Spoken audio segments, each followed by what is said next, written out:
Atlantic Broadband Cable, in cooperation with the South Union Township Supervisors, presents the South Union Township Sports Network. Today, via tape delay from the home of the Laurel Highlands High School boys baseball team here at Mustang Field, the Laurel Highlands Mustangs take on the Woodland Hills Wolverines.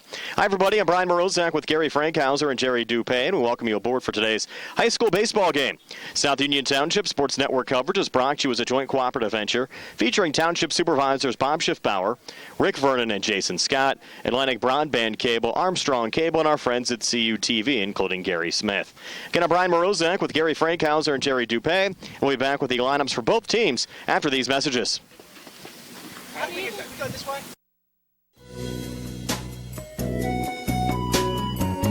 Centers for Rehab Services, CRS, a part of UPMC and the Center for Sports Medicine, is a proud sponsor of the South Union Township Sports Network and its coverage of area youth sports. Make Centers for Rehab Services your choice for all of your physical and occupational therapy needs. CRS, located at 160 Wayland Smith Drive, provides physical therapy, occupational therapy, work injury programs, and hand therapy. Valuing patient satisfaction is one of their highest priorities. Centers for Rehab Services offers a patient-centered environment where each patient has an individualized treatment plan developed for their specific needs. They are experts in helping you recover from injuries, increase strength, and build endurance. CRS professionals have become highly skilled through a strong commitment to continuing education and advanced certifications to ensure the most cutting-edge and cost-effective treatment for their patients. Jim Burns, a lifetime Uniontown area resident, is a licensed physical therapist and facility director of the Uniontown location, as well as a field faculty instructor for Duquesne University and for the University of Pittsburgh School of Physical Therapy. He invites you to stop by his state-of-the-art location and discuss your rehabilitation needs. Center for Rehab Services is participating with most insurance plans, including all Highmark products, UPMC Health Plan, and Medicare. Available 5 days a week and offering extended hours for patient convenience. Patients are seen within 24 to 48 hours and walk-ins are always welcome. Patients may also be seen through direct access, which does not require a physician's prescription. CRS works with physicians and other healthcare providers to help you find relief, live your life again, and get you back into the game. For more information, call CRS at 724-437-7500. Where you treat for physical therapy is always your choice, so ask for Centers for Rehab Services. It's your health, it's your choice.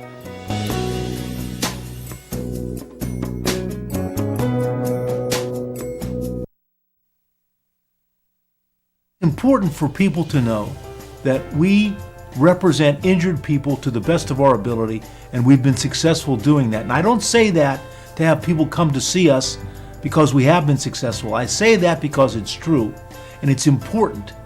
Another important aspect is the experience that we have is local experience in the court system in Uniontown, in Washington, in Waynesburg. Davis & Davis, attorneys at law. UMBS, the MSA Sports Network, and the South Union Township Sports Network. Let's set the batting lineup for Woodland Hills. We'll bat here in the top half of the first inning, leading off and playing shortstop for the Wolverines, number 7, Michael Whitehurst. Batting second in left field, number 15, Malik Cunningham. Batting third and catching, number 5, Robbie Korf. In the cleanup spot and in right field, number 11, Cameron DePilma. Batting fifth and pitching, number 3, Ben Detour. Batting sixth and playing second base, number 1, Sheldon Johnson. Batting seventh and playing third base, number 8, Chucky Hanchett. Batting eighth in center field, Trey Fedak. And batting ninth and playing first base, number 10, Joseph Ward. Defensively for Laurel Highlands, Gary. Thanks, Brian. Around the outfield, familiar so far this season. In left field, Greg Lancaster, number 2. Playing in center field, number 11, Hudson Novak. And in right field, number 23, Derek Gaisbauer. Around that infield, at shortstop, we'll have Travis Sankovic. Beside him at third base, Tan Erminio. Over at second base, Josh Burns. He wears number 5. At first base, number 10, Mason McManus. On the hill, Noah Mankin for his second outing here this early part of the season. And behind the plate and catching, Chad Petrus. What do you expect to see here today, Gary? Well, I'll tell you what, with this weather and the heat that's out here, a little bit of wind, I'm looking for some long balls today. especially out of the Mustangs, maybe Eden Edenfield, Hudson Novak, Gazebuyer, all got a lot of power. Petrus, guys that can really rip this ball. And with the increased temperature, Mustangs having some good batting practice, some good outings earlier in the season, we'd like to see that. And I'm sure also Coach DeBerry would like to see the defense shored up a little bit since the last outing with McKeesport with a few errors in the first inning, putting the Mustangs in a hole. They had to really scrap to pull that one out. The first of 3 consecutive games this week for Laurel Highlands. The Mustangs will play on the road both Tuesday and Wednesday, traveling to Jefferson Hills, making up a game against Thomas Jefferson tomorrow, and then playing Wednesday night at Greater Latrobe. Latrobe currently the second-ranked team in 5A, according to MSA Sports. So it's going to be a tough week for the Mustangs before they head to South Carolina. Sure will, and you would hate to go into a trip like that with a loss or two, but the Mustangs will have their work cut out for them. They've been pretty strong so far, and they've shown some resilience, not giving up, playing the full 7 innings of the games that they've had so far. So it'll be interesting to see what happens here with Woodland Hills. And we've seen plenty of depth in the section, as was on display last week when Laurel Highlands took on McKeesport. McKeesport didn't have a great record coming into that game, but in fact they led Laurel Highlands throughout much of the contest before the Mustangs won the game in the bottom half of the 7th inning. And Woodland Hills, a very similar team. They picked up a playoff win for the first time in 15 years a season ago, but they're struggling a little bit at 0-2 in conference play to start the 2017 campaign. You're right about that, Brian. And as you said, it was really a unique game between McKeesport and Laurel Highlands, with them being basically shut down by the starting pitcher for McKeesport, Grice, and having to take him out in the 6th inning with the 100-pitch rule brought in some relief, and the Mustangs really put the ball in play strongly after that, and were aided a little bit by McKeesport with a few errors, but basically they really hit the ball much harder against the relief staff from McKeesport. So that's something we're going to see all year with the pitching rules in place, and all of the teams in this section as well throughout the WPIL having to field a great number of pitchers. We'll be back with the first pitch right after this on WMBS, the MSA Sports Network, and on the South Union Township Sports Network. Laurel Highlands hosting Woodland Hills.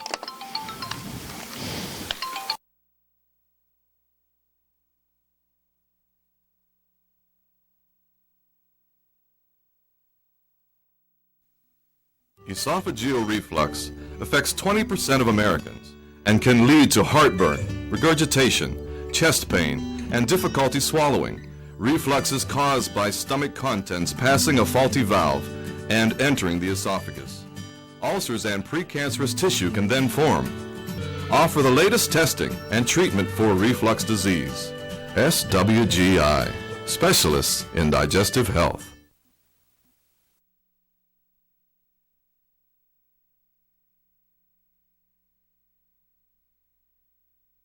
The Woodland Hills Wolverines, and Gary, Woodland Hills a little delayed in getting here today, and that's causing this game to get delayed by a little bit. Well, they have to come all the way from Monroeville, and probably didn't know their way down here to Fayette County. So actually, the school's in Churchill. Well, yeah, right off the Parkway. So anyway, they're here now getting their final warm-ups in the infield, so we're delayed slightly, but looks like we're just about ready to start here. And it's going to be an interesting game. Looking at the lineup here for Woodland Hills, not the biggest team physically. They look like a lot of slender, tall guys, but that really doesn't mean a whole lot in baseball action, so we'll have to see what they look like. And they've shown the ability to put the ball in play as we start this early part of the season, so we'll be ready to go. And for you folks on the radio sound, the Wolverines with their turquoise numbers, gray shirts, and black pants. Laurel Highlands in the home whites with red numbers and a little bit of blue trim. We're once again calling the game right down the third baseline. This is simulcast with the South Union Township Sports Network. Of course, all of our game broadcasts also heard on the MSA Sports Network. I think we're on about 7 different outlets here today, Gary, if you include the AM and FM on WMBS, MSA, Atlantic Broadband, Armstrong Cable. We're worldwide YouTube. today. Yes. That's YouTube. We're the worldwide leader in Laurel Highlands baseball. Game time temperature 79 degrees under sunny skies. I really can't ask for a better afternoon for high school baseball. It sure is. And what a pleasant change from my experience last Friday down at the Pirate Opener. It was about 30 degrees with snow in about 6 of the 9 innings, but it was still a festive atmosphere, and we're ready for baseball. And we had a decent day weather-wise on Wednesday for the Laurel Highlands McKeesport game. The Mustangs were scheduled to play at Thomas Jefferson on Friday, but due to the inclement weather after it rained all day on Thursday and still a couple of snow showers in the air on Friday, that Laurel Highlands TJ game postponed until tomorrow. But I guess there's rain even in the forecast for Tuesday as well this week, so the Mustangs might be lucky to get that game in before they head to South Carolina next week. And they hope for some great weather in South Carolina. And usually about this time of the year, I have 2 children who live in North Carolina, and their temperatures and their forecast for the upcoming week is all in the 70s. So you got to think that it's going to be at least that nice in South Carolina, and they'll be able to get in a lot of extra innings, extra batting, fielding practice, and hopefully prepare them even more for the upcoming section games. The Mustangs will be playing in the SBC Classic in Hartsville, South Carolina. They'll play April the 18th, 19th, and 20th in South Carolina, playing Paul VI from Virginia on the 18th, Lamar on the 19th, and Hartsville, the host school, on the 20th. But again, the Mustangs have some conference business to take care of before they head down south. Again, the game against Woodland Hills here today, and then games against Thomas Jefferson and Greater Latrobe coming up later on this week. Our next radio and TV broadcast after today will actually be 2 weeks from today on April the 24th, when the Mustangs will host Franklin Regional, and that'll be a 3:45 Sprouse Insurance Group pregame show here on the radio side, 4 o'clock first pitch, and of course game replays on the South Union Township Sports Network as well. Today's game, if you're listening on the radio side and want to watch the broadcast on TV, will be replayed on the South Union Township Sports Network Wednesday night at 5 and 8 p.m. and also up on YouTube later on this week. Just search South Union Television. But the week the Mustangs come back, Gary, that's going to be, I think, a crucial week as far as maybe determining their playoff fate. They're going to have 5 games in 6 days. They'll play Franklin Regional on Monday, at Albert Gallatin on Tuesday, at McKeesport on Wednesday, have Thursday off. That could be a potential makeup date if they have any games to make up that got postponed. Then host Thomas Jefferson on Friday, and then host Gateway on Saturday. Should talk about a busy week for baseball, and with all of the new PIAA pitching rules, that'll certainly test the Mustangs pitching staff as well. I was just thinking about that. Coach DeBerry is going to have some really unique strategy, especially for the southern trip. You're not going to want to have any of your pitchers go really far in any of those games down at South Carolina. So he's going to probably be platooning 2 and 3 innings at a time down there just to keep them sharp, but also not overuse them with all of those games as soon as they get back. It's one of 4 conference games going on today. Albert Gallatin's at Gateway. How about the start the Colonials have had so far this season? 4-1 overall and 2-0 in the conference. In fact, both of their conference wins were decided by the 10-run rule They've been so very far impressive, this season. and give them a lot of credit. They've come out of the chute really putting the ball in play and having some great pitching. And I think that's probably something we anticipated from watching them over the last couple of years. They were very young, and you could see that they had a lot of talent. And this year is really putting it together. Yeah, they're certainly starting to come around. The other 2 conference games going on today, Franklin Regional at Thomas Jefferson. Franklin Regional right in the middle of the pack at 1-1 in the conference, and TJ also at 1-1, and Greater Latrobe trying to improve to 4-0 in conference play as they travel to McKeesport today. Again, the Mustangs will play under the lights at Greater Latrobe coming up on Wednesday night. That'll be a 7 o'clock first pitch on Wednesday night from Greater Latrobe. But again, some rain in the forecast later on this week, so hopefully the Mustangs are able to get those games in later on this week. The teams meeting now around home plate, going over some of the ground rules. So we'll take another quick timeout and be back, hopefully, with the first pitch.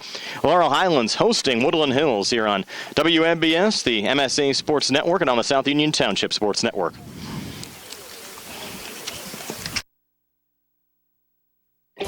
At what point did everything change? When did service get taken out of service industries? It's too bad, because people are busy these days. At life, at work, at play. When it comes to your hard-earned money, you want service. Real service. From a person you know and a face you trust. At a bank where changing with the times doesn't mean leaving people behind. We're proud to be a part of your community.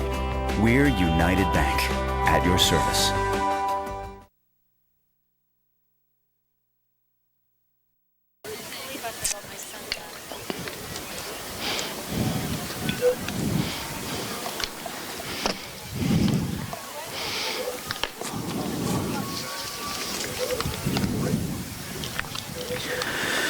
Welcome back to the campus here at Laurel Highlands. We are ready for high school baseball. The Mustangs have taken the field in their familiar bright white home uniforms, and as Brian said, Woodland Hills in the traveling gray uniforms. Turquoise numbers. There you go. Black pants. And leading off for Woodland Hills will be Michael Whitehurst. He's a shortstop, followed by Malik Cunningham and Robbie Korf. Cameron DePilma is the cleanup hitter. Ben DeTore. Pitchers also batting fifth. Sheldon Johnson, Chuck Hanchett, Trey Fedak, and Joseph Ward rounds out that lineup. Michael Whitehurst, the son of the head coach Larry Whitehurst. And as we said, Woodland Hills entering this game with a 1-4 overall record, 0-2 in conference play. Laurel Highlands 3-0 overall and 2-0 in the conference. Stepping in left-handed is Michael Whitehurst. We're ready for baseball action. Whitehurst just 1 for 10 at the plate this season with an RBI. Wolverines junior playing shortstop here today. I'm sure he's a pretty good athlete and some pretty good speed in that leadoff position. Mustangs will, I believe, be playing up at the corners as they are. As McKeesport, we saw them come in playing a lot of small ball, forcing the Mustangs to field bunts early. There's a pop-up in the infield on the first pitch, and that's Josh Burns drifting back into shallow right field, making the catch. 1 pitch, 1 out. How much scouting do you think actually takes place here in the high school game? Well, I don't know if they actually scout, but I'm sure that the coaches talk to each other, and that's probably the maximum amount of scouting that they do. But I know that some of the coaches send their JV coaches or the 9th grade coaches to watch the teams that they're going to be playing in the upcoming games and do get some kind of a feel. Stepping in, batting second, Malik Cunningham, the left fielder, takes ball 1, low and outside. Back-to-back lefties in the Wolverines lineup here in the top half of the first inning. That's being brought to you by Republic Food Enterprises and the Fayette County Community Action Agency. Mustangs looking for a less than, I'm going to use the right word, inauspicious start that they had with McKeesport. That 3 errors in the top half of the first inning Wednesday. Low and inside, ball 2-0. Cunningham batting .250, junior, looking for his first RBI of the season, playing left field here today. Wind up high and outside, so runs the count to 3-0.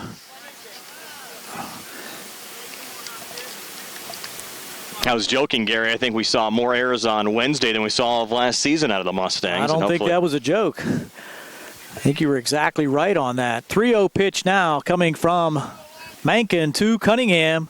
That's low and inside. 4-pitch walk puts Cunningham on base with 1 out. As we mentioned on Wednesday, of course, the Mustangs only returned 2 players from their varsity roster from last season. Hudson Novak and Derek Gasebauer both getting the start in the Mustangs outfield here today. Novak in center field, Gasebauer in right field. Petrus saw a lot of action last year due to injuries. Correct. And he's behind the plate, very experienced back there. From the stretch now, Mankin. Pitch low and outside to Robbie Korf, the catcher for Woodland Hills. Korf batting .200, but has 5 ribbies on the young season. Senior catching here today. Looks like a catcher out there for sure. And sporting the long locks. Spraying out of the back of his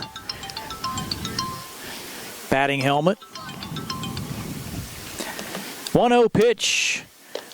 Low and outside again. Mankin having a little bit of problem finding the strike zone here, and Chad Petrus will go out to settle him down a little bit. Korf's haircut looks a little bit like the old yearbook pictures I saw of you and Barry Rosner from back in the day. Never. Maybe Barry. I never had it that long. Barry, of course, up in the press box. They're trying to get the PA system working for him today. 2-0, 1 out. Runner on at first base in Cunningham by virtue of the walk. 2-0 pitch. That's in for a strike at the letters on the outside part of the plate. 2-1. You got your pitch count going today, Gary? I need to make sure I do that. We'll check here over at first. That ball getting away. That's out into right field, and he may try for third. He grounds it. Now there's going to be play at third. Did not make the tag. Nope. Good call. Ball went all the way down the right field line, and Gaisbar had to come a long way to get that along the right field line. Scooting all the way around from first was Cunningham. Strong throw, was a little high into the left field side. Unable to make the tag there was Tan Erminio. So now Cunningham is on at third with just one out. And a 2-1 count to Robbie Korf. Make it 3-1, high and outside. Cunningham taking a huge lead off of third, and you look at that missed throw over, really costing the Mustangs 2 bases out there, allowing Cunningham to get down to third. Charge that error to pitcher Noah Mankin. First of the game on either side. 3-1. There's a pitch. There's a long drive down the left field line. Curving, foul. Out of play just over the Cyclone fence down the left field line. Long strike. Makes the count 3-2. Laurel Highlands seeing a lot of Woodland Hills this year. The Wolverines played in the Fayette County Coaches Challenge tip-off basketball tournament this year as well. Another successful event for the Mustang boosters. Mankin now from the stretch. Rocks and deals. There's a long drive again down the left field line. Curving, foul. That would have been out of here, Brian. It would have. Plenty of distance, just a little left of the left field foul pole. Easy call for the home plate umpire. Well, foul, but he really gave it a ride. 2 back-to-back blasts by Robbie Korf to no avail. 3-2 pitch again. And swing and a miss, but it gets away from Petrus. He's going to have to hustle. Coming in to score, though, is Cunningham as he slides under the tag of Mankin. And he dropped the ball in the process, but Petrus, with the inability to get to the ball back at the backstop, really did not have a play at first on Robbie Korf, and Cunningham alertly comes in to score for Woodland Hills, making it a 1-0 game now. It was a strikeout, but a pass ball results in the run. Just another fundamental mistake, costing the Mustangs here in the top half of the first inning. The Wolverines already won across with 1 out. Cameron DePilma now, the left-hander. He'll bunt right in front of Petrus. He'll have an easy play on to first. McManus touches first for the second out, so mark that one 2-3 for the second out of the inning. But on the play, Korf now in scoring position out there at second base for the pitcher, Ben DeTore. Is it DeTore or Detour? Detour, yes. Okay. Actually grew up in Forest Hills with me. 353 average. I got to believe he's a little younger than you, Brian. He is. I meant the family.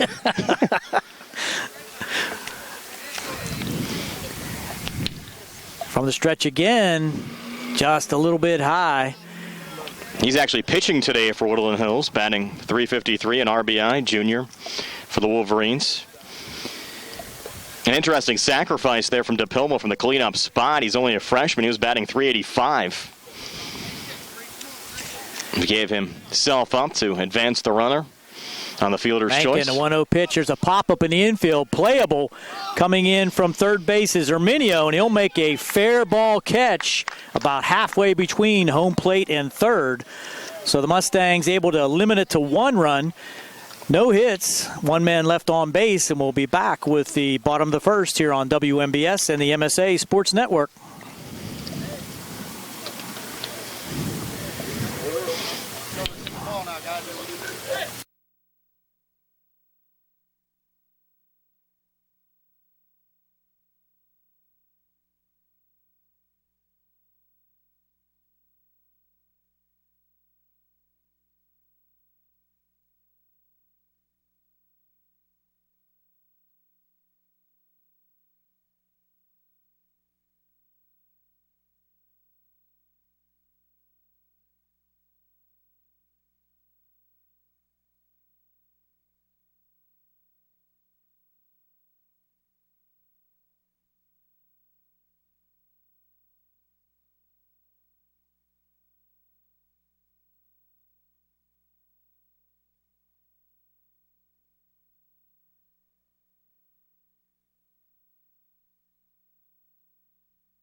Bottom half of the first inning, Laurel Highlands trailing 1-0. Here's the lineup for the Mustangs. Tanner Minio leading off. Travis Sankovic batting second. Hudson Novak batting third. Derek Gaisbauer in the cleanup spot. Mason McManus fifth. Ian Edenfield will be the DH. Chad Petrus, followed by Josh Burns and Greg Lancaster. How about that defense for Woodland Hills, Brian? You got Malik Cunningham out in the left, Trey Fedak in center, and Cameron DePilma in the right. Round the horn, Chucky Hanshid at third, Michael Whitehurst at short, Sheldon Johnson at second, Joseph Ford at first, Ben Detour on the mound, and Robbie Korf catching. As Ben finishes his last couple of warm-up tosses here, Tanner Minio will step in with a 400 average, 3 RBIs for the 5'11", 160 junior, who's playing third base here today for the Laurel Highlands Mustangs. Not sure why there's additional warm-ups here. They're giving him another opportunity to throw a few more warm-up pitches. The infield's still practicing out there between innings. Woodland Hills didn't arrive here at Laurel Highlands High School until about 3:45, about the same time we signed on the air on the radio side. Just have to think for some of their players a little bit of a rushed start, but they certainly are able to come through with a run in the top half of the first inning. I always like to look at the throw down to second, and Robbie Korf has a gun. He does. He was very instrumental in that Woodland Hills team that advanced to the WPIL playoffs a season ago.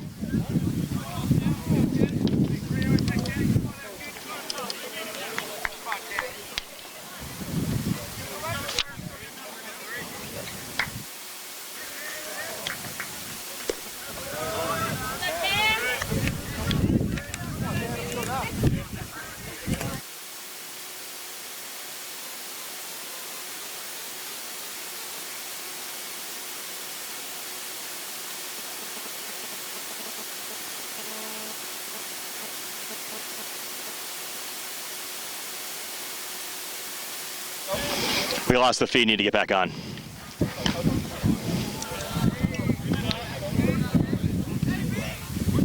Yep.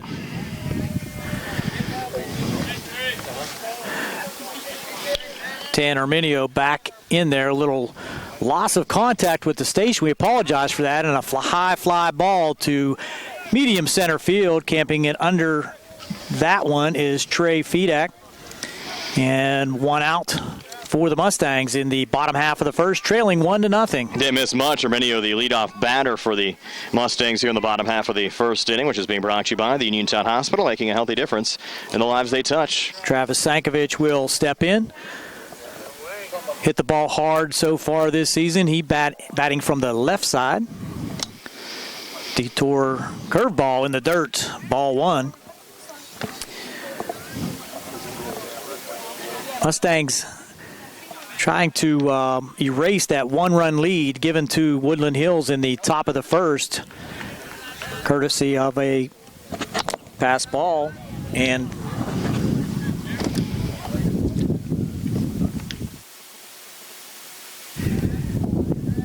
here's a pitch.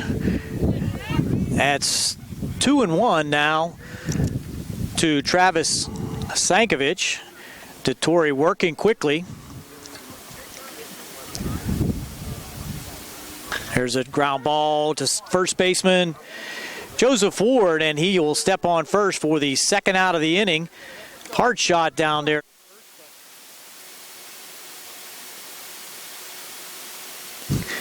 Mustangs with 2 quick outs here in the inning as Travis Lancaster grounds to first. Brings up Hudson Novak.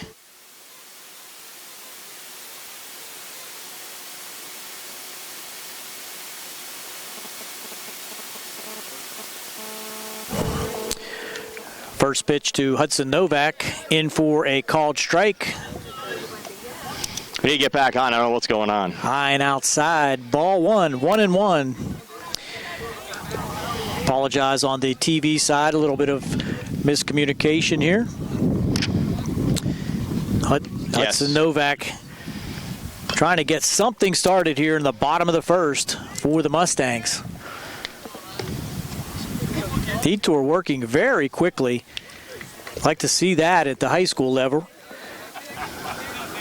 Throwing a lot of strikes here early. High and outside, 2-2 now with 2 outs and nobody on for the Mustangs, trailing 1-0 here in the bottom of the first. Try to catch everybody up with the technical difficulties we've had here early. There's a ball in the dirt, runs the count full. Novak looking for something he can drive. Tatori, right-handed windup. Here's a pitch. Ground ball to short. Little problems with it there. The left-handed shortstop just unable to make that play, and he'll allow Hudson Novak to get on at first. We'll have to rule that an error on the shortstop, Michael Whitehurst, and didn't realize that he was left-handed. Yeah, you don't also. see too many lefty shortstops, that's for sure. Kind of caught me off guard there. Going to recap for the folks. Gary, of course, we had Arminio leading off the inning with a fly out to center. What did Sankovic do? Sankovic grounded to first on a sharp hit ball. Unassisted play there by Joseph Ward. And there's a pop-up in the infield. Going over for it and calling it is the second baseman, having a lot of problems with the wind-blown ball there with Sheldon Johnson, but he was able to make the catch and retire Derek Gaisbauer on one pitch. That'll do it for the Mustangs in the bottom of the first. No runs, no hits, 1 man left on base. We'll be back with the top of the second here on WMBS, the MSA Sports Network, the South Union Township Sports Network on a Radcliffe and DeHaas Sports Afternoon. Creditors calling you day and night? Your debt overwhelms you? Although you may feel that you're in a hopeless situation, Zebley, Mahalev & White can help. We're a full-service local bankruptcy firm that knows what a difficult time this is and what to do to help you get a fresh start. Call Zebley, Mahalev & White today for a free consultation. Your hometown bankruptcy firm. Call us today. Don't borrow more money until you talk to Zebley, Mahalev & White. Mustang Field, Sheldon Johnson, Chucky Hanchett, and Trey Fedak due up for the Wolverines. Johnson to get things started, batting .333. Wolverines junior, a righty. Wolverines up 1-0 over Laurel Highlands here in the top half of the second inning. First pitch from Noah Menken. Ruled inside for ball one.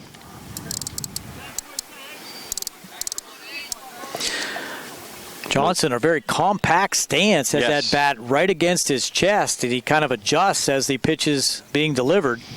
Now Menken's 1-0. That one low. Count moves to 2-0. Brian Morozak alongside Gary Frankhauser and Jerry Dupé. Who's this inning brought to us by, Brian? This inning brought to us by General Dentist Dr. Edward Wietek. Always like to make sure we get those sponsors in. 2-0 on the way. That one in there for a strike. 2-1 now to Sheldon Johnson. Nice pitch there by Menken. Smooth delivery right over the inside part of the plate, and it looked like Johnson had the take sign all the way. Now Menken's 2-1 to Sheldon Johnson. As Menken winds and fires, and Johnson a little nubber going foul down the third base line. Count now moves to 2-2. Mustangs need to put together a few clean innings just for confidence sake. It was kind of a rough win over McKeesport last time out last Wednesday, but the Mustangs getting the end result, and that pitch inside again to Johnson as we go full of 3-2. And you look at the 2 wins they had in conference play, 8-7 a week ago Monday at Franklin Regional, and then 9-8 here on Wednesday against McKeesport. I guess the end result is they got 2 wins and are 3-0 overall and 2-0 in conference play. Nothing routine, that's for sure. Now the payoff pitch here, Menken to Johnson. And Johnson just a little check swing sending out in a right field. And this could be trouble. One hop in front of the Mustang right fielder Derek Gaisbauer. Gaisbauer hesitated there for a little bit. And Johnson able to drop in that check swing hit out in right field in front of Gaisbauer for a leadoff hit here to start the top half of the second inning. I don't think Gaisbauer picked that up real quick off the bat. It's a very high sky here at Laurel Highlands, a lot of blue sky. And he, as you said, it was pretty much an excuse me swing. Just got enough on it to drop it into short right. And Johnson looks like another kid with plenty of speed out there for Woodland Hills as Mankin looks over towards first. Out of the stretch, now delivers the first pitch here. Catching the inside corner for a strike to Chucky Hanchett. Hanchett, a sophomore, batting .364 with an RBI, playing third base today for Woodland Hills. These guys all look like clones. Yes, they do. They're off to a nice start here on the road. Now Mankin's 0-1 here to Hanchett. This one high and inside. Even the count at 1-1. Mankin not working quite as quickly as Ben Detour did on the other side. A little bit more deliberate. And Hanchett will have two players behind him in the Wolverines lineup that are looking for their first hit of the season. Trey Fedak and Joseph Ward. The 1-1 pitch is low.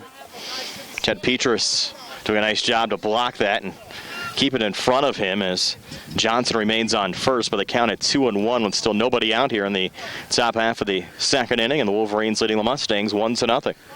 You know what, trying to go to some off-speed pitches, just not able to find the strike zone with those pitches. Now the 2-1, that just catches the corner. Low and outside, Anthony East, even the count at 2-2.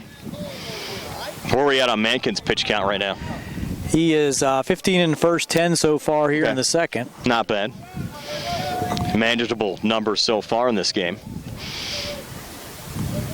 Now the 2-2 on the way, and this ball is hit right to the second baseman.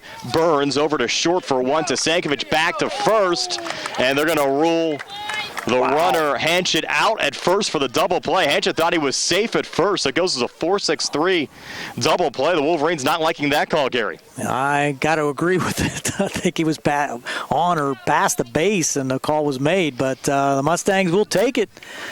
4-6-3 double play. That's why I hesitated at first as well. I was kind of shocked to see the call there.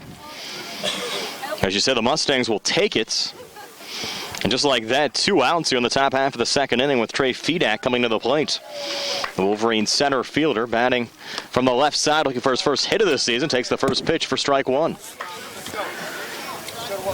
A lot of activities going on here at the Laurel Highlands campus. A full-blown track meet up on the field. Baseball down here, nice crowd filtering in. Good to see this at the campus. They said really can't ask for a better day for all these activities, and this one ripped down the first baseline foul. Well hit ball, though, from Fedak. Takes the count to 0-2. Some activity down there in the bullpen. I think that's must be the JV team getting some batting practice in. Yes, staying loose down there. No Mustangs throwing yet. Now 0-2. Mankin a strike away from getting out of the inning. Taking his time here. A wind and fire the 0-2 to Fedak. It's a breaking ball, and Fedak rips it right into center field. Back to Hudson Novak. Fedak rounds first, will head back to the bag. So a 2-out single, second hit of the inning for the Wolverines. And Trey Fedak gets his first hit of the season. Nice shot there, right up the middle. Out of the reach of Sankovic. No chance to grab that line drive. And the double play call looms a little larger right now, Brian. Now you have 2 outs in the inning. Would have been a man in of course, yes. Scoring the double position. play from earlier. You're right on that. Now Joseph Ward, another Wolverine, looking for his first hit of the season as well. Takes the first pitch for a ball low and outside. And of course that Fedak hit came on an 0-2 count as well. Now 1-0 here to Joseph Ward, a junior first baseman.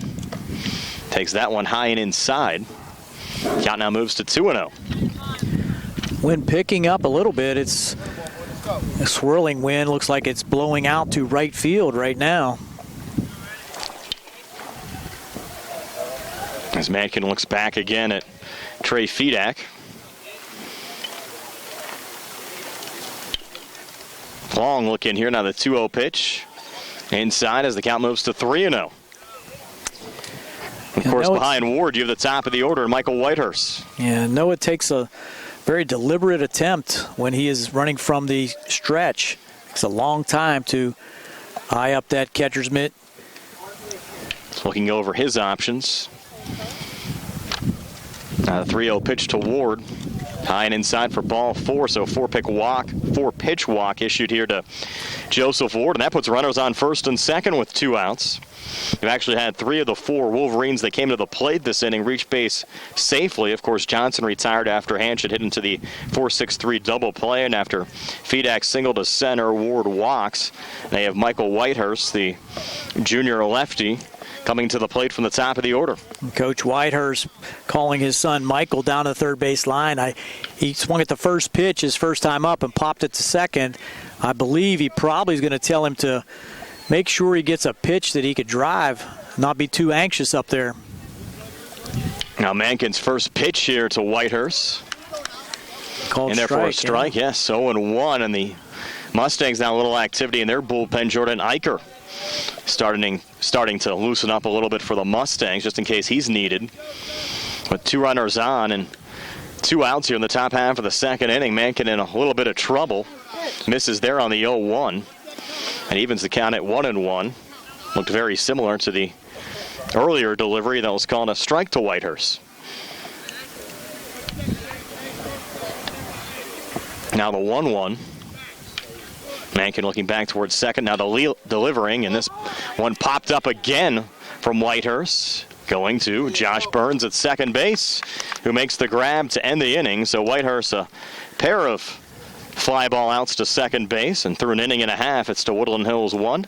Laurel Highlands nothing here on the lot from Franklin Medihas High School Sports Day on WMBS, the MSA Sports Network, and the South Union Township Sports Network.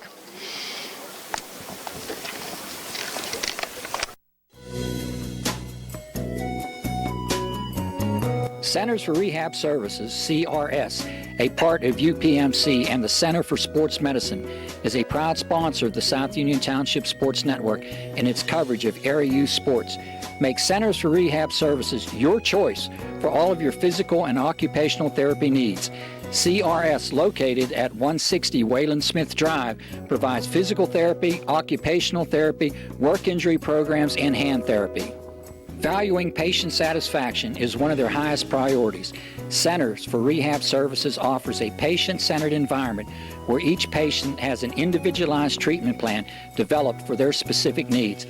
They are experts in helping you recover from injuries, increase strength, and build endurance. CRS professionals have become highly skilled through a strong commitment to continuing education and advanced certifications to ensure the most cutting-edge and cost-effective treatment for their patients.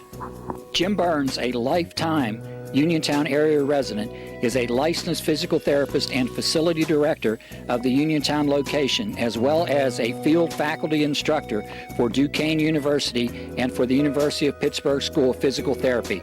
He invites you to stop by his state-of-the-art location and discuss your rehabilitation needs. Center for Rehab Services is participating with most insurance plans, including all Highmark products, UPMC Health Plan, and Medicare. Available 5 days a week and offering extended hours for patient convenience. Patients are seen within 24 to 48 hours, and walk-ins are always welcome. Patients may also be seen through direct access, which does not require a physician's prescription. CRS worked with physicians and other healthcare providers to help you find relief, live your life again, and get you back into the game. For more information, call CRS at 724-437-7500. Where you treat for physical therapy is always your choice, so ask for Centers for Rehab Services. It's your health, it's your choice.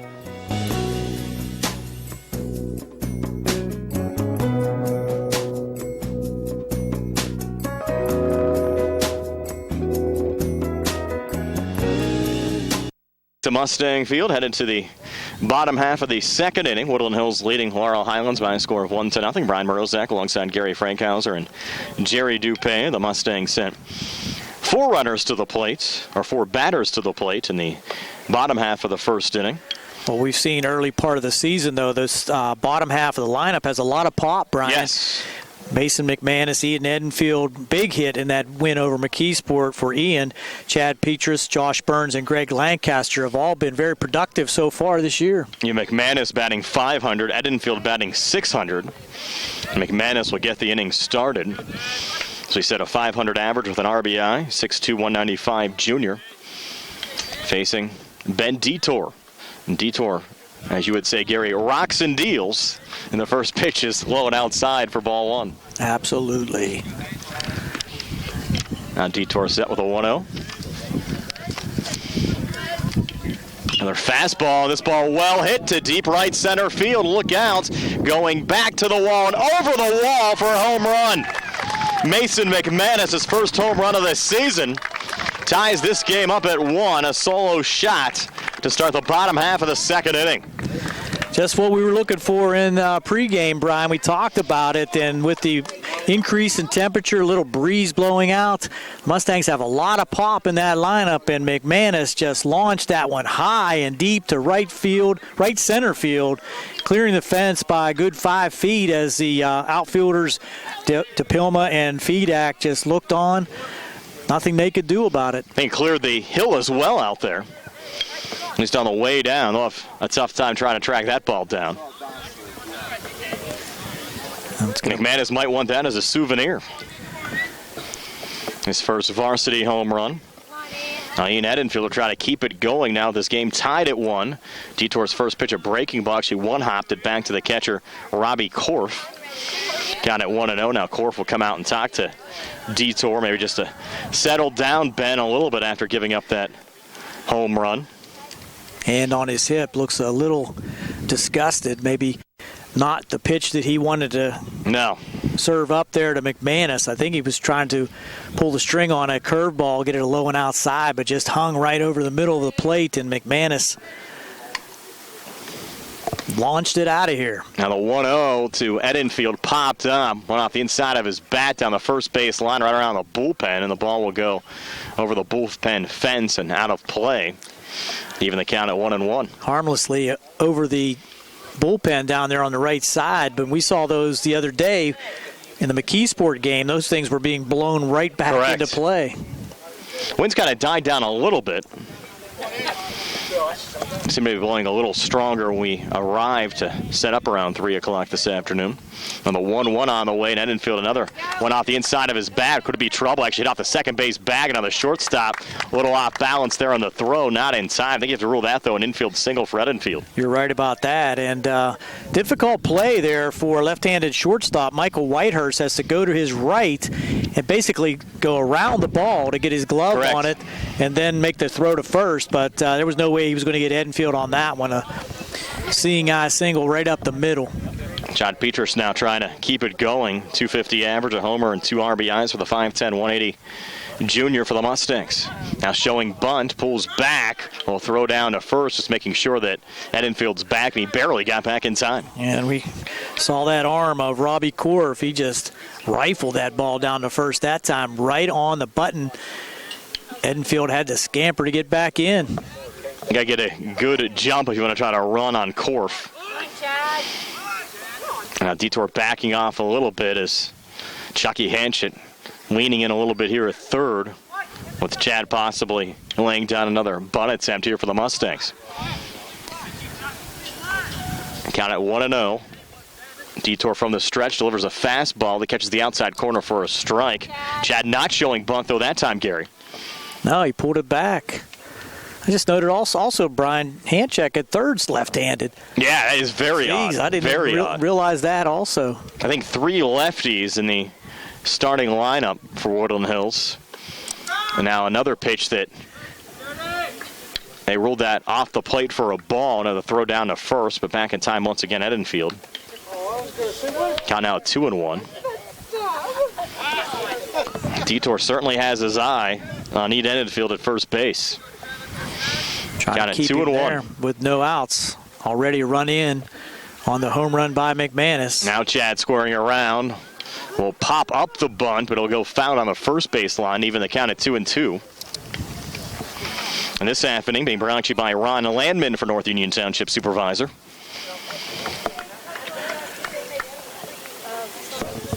Jordan Eicher now done with his warm-up tosses. And you wonder if it will be Eicher or Mankin coming back for the third. You'd think they'd stick with Mankin, but again, with some of the new PIAA pitching rules, who knows what the strategy will be from the Laurel Highlands side. Now the 2-2 pitch on the way, breaking ball in there for strike 3, freezing Chad Petrus. for the first down of the inning. Wade Chad stepped back. I think he thought that was a little bit outside, but called strike 3. That's going to bring up Josh Burns. Burns, a 5'8", 160 junior. And a big hit in the late innings for the Mustangs on Wednesday against McKeesports. Ben Detour, another glance over at Ian Edenfield. Now the first pitch here to Josh Burns, another fastball, and there for a strike. Around the outside corner, 0-1. Detour certainly paying a lot of attention. You're right. Probably hear it on our microphones. Yes. It's really blowing out the right field now. Kind of knew that would happen after I mentioned how the winds were calming earlier.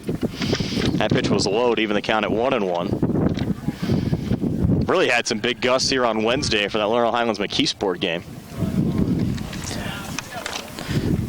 We're trying to hold down everything in front of us on Wednesday. Not quite so bad here today. I see you got smart and did put the tablecloth on. No tablecloth, correct.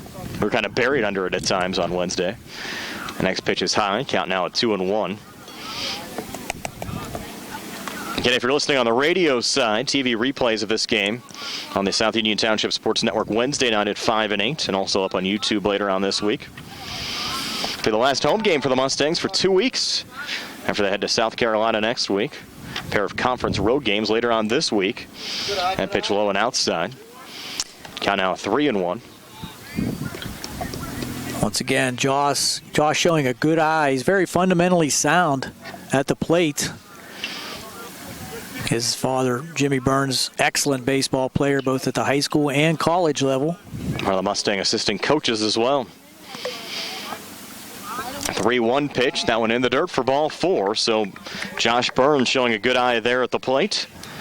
Gets aboard after drawing a walk. So with one out, you probably look for Lancaster to possibly be bunting also.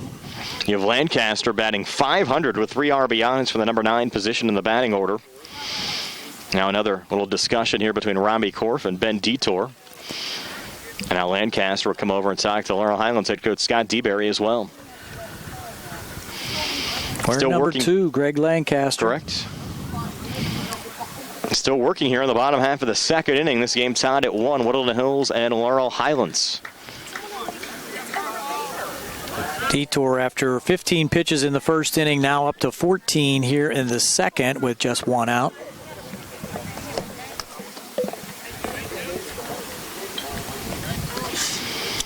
Now the first pitch here to nice Lancaster. Bunt. Nice bunt down the third base line. Throw over to first going wide, and this will score a run for the Mustangs.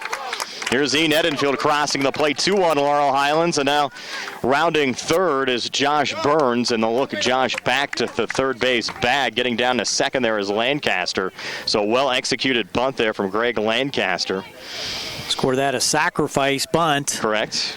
And an error on the third baseman on the throw to first, allowing Edenfield to come around to score the second run for the Mustangs, take the lead 2-1. Mustangs plating 2 here in the bottom half of the second inning, and still 2 runners in scoring position with only 1 out. Lancaster at second, Burns at third. On the top of the order, Tanner Minio at the plate.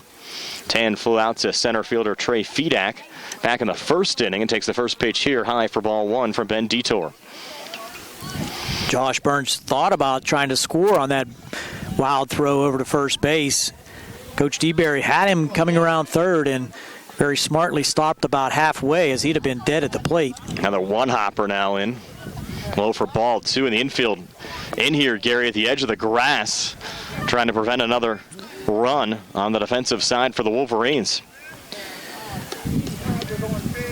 Early on, trying to keep it as close as they can.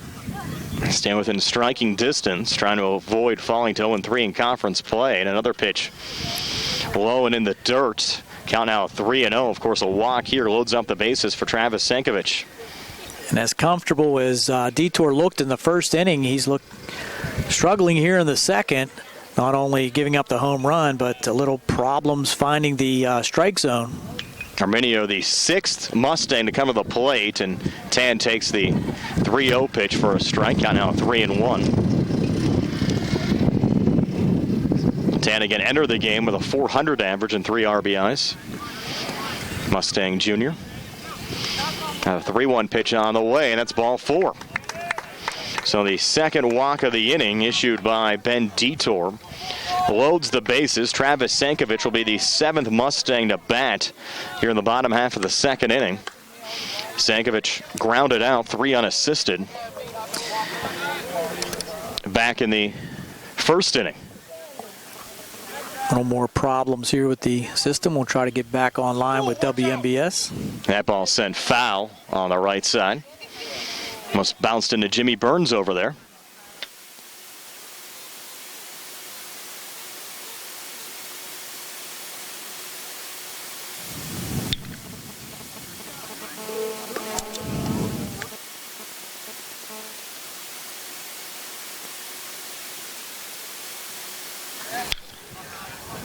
Now Sankovic, they count at 1-1, still only 1 out here in the inning. Detour set to go. 1-1 pitch, high again. Korf keeps it in front of him.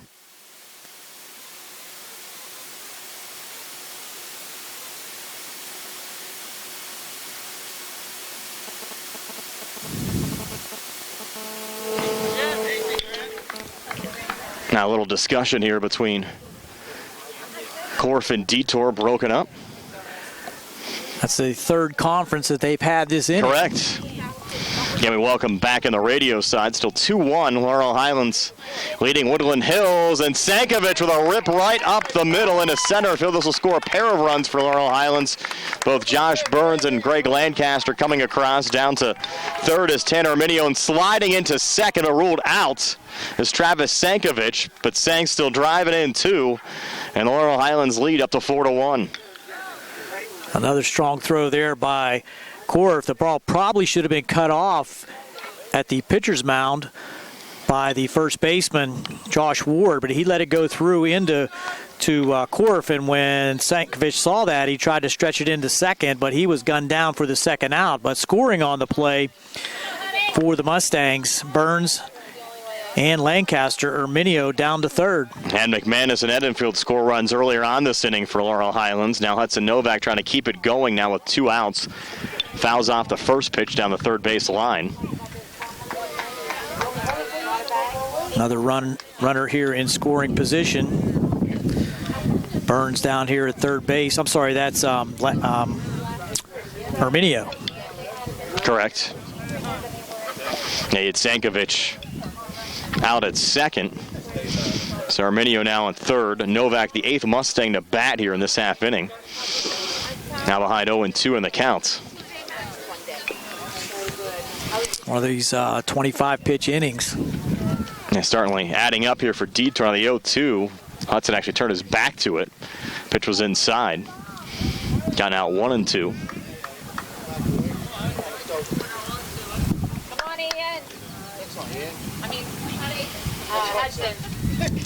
Now the 1-2, high and inside. Count out 2-2. And 2 outs in the inning, 4 runs already across for Laurel Highlands. Mustangs lead the Wolverines 4-1.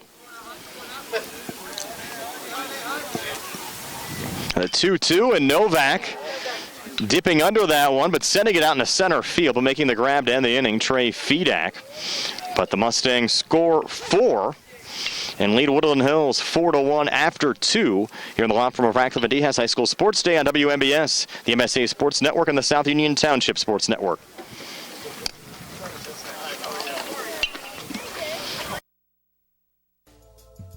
Davis and Davis, helping the injured. In any endeavor, experience is probably the most important factor, but it's got to be the right kind of experience. Experience in the community where the case is tried, where the jurors live, where the judges work. We've been doing this since 1976 at Davis and Davis. That's a long time. Davis and Davis, attorneys at law. Back at the Laurel Highlands Field, Tom Lamon Field here on the campus at Laurel Highlands, and ready for the top of the third inning. Mustangs plating 4 in the bottom of the third to take the lead 4-1. And due up for here. team is Malik Cunningham, Robbie Korf, and Cameron DePilma.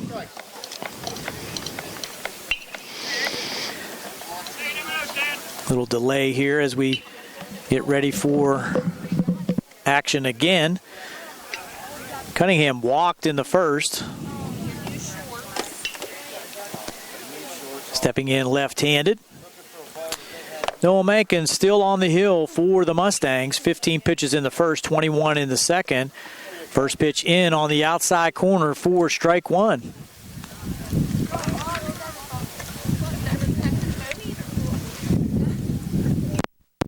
The Mustangs had action in their bullpen the last inning, but Mankin back out on the hill here.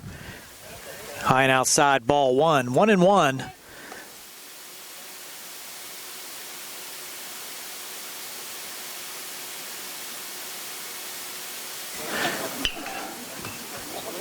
Mankin with the signal, lines and deals, swing and a miss, strike two, 1-2 now to Malik Cunningham.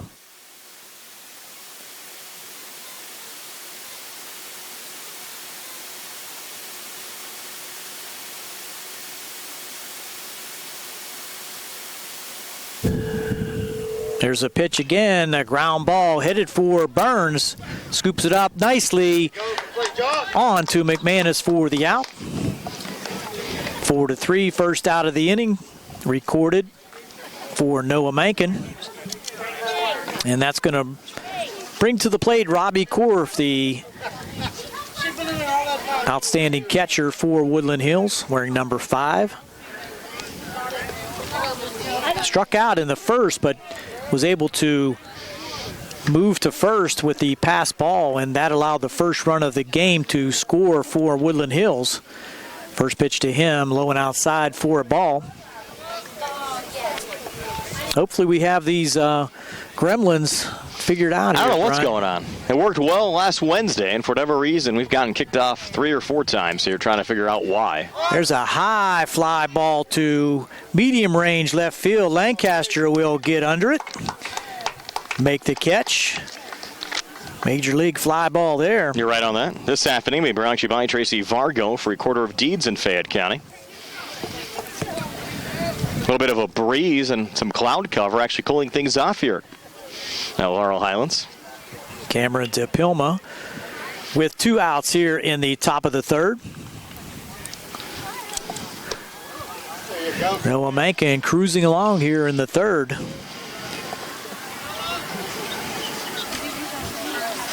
With a 4-1 lead now for the Mustangs, courtesy of the home run by McManus to start things off. That one's low and outside.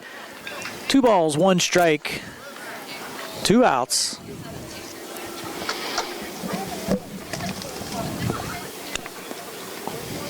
Mankin with the pitch again. Off speed, and that will be looped out here into the fans down the left field line. Foul ball. Evens the count at 2-2. If Mankin can get out of this inning with minimal damage, and will certainly allow Coach DeBerry the luxury to bring him in for the next inning just outside.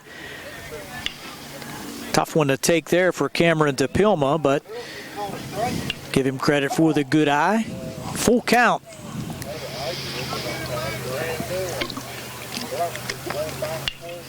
Here's the pitch. Foul tip right at the plate. Just getting a little piece of it that time was DePilma. Mankin had him way out in front. Good change of speeds by Noah so far. He can bring it with a little bit of velocity. And that change of pace with the breaking pitch has Woodland Hills a little bit off stride. And there's the same thing, and this one will be hit softly. Back to Mankin, throws it in the dirt, and McManus cannot pull it out of the dirt.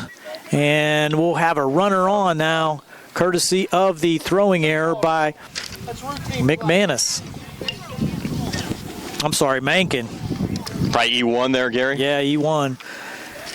And an opportunity for Noah to get out of the inning very easily.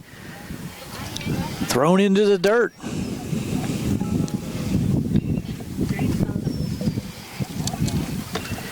Now coming to the plate, Ben Detour, the pitcher,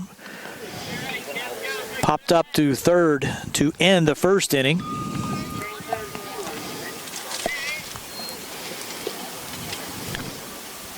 Takes ball inside and quickly back Mankin from the stretch.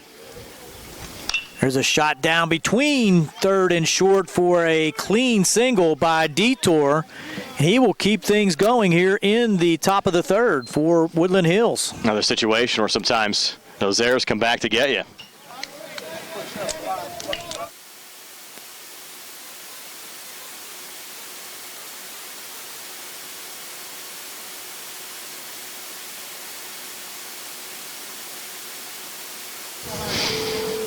Now activity again in the Mustang bullpen. That'll give an opportunity for Sheldon Johnson to come to the plate with a man in scoring position. Out there at second base is DePilma.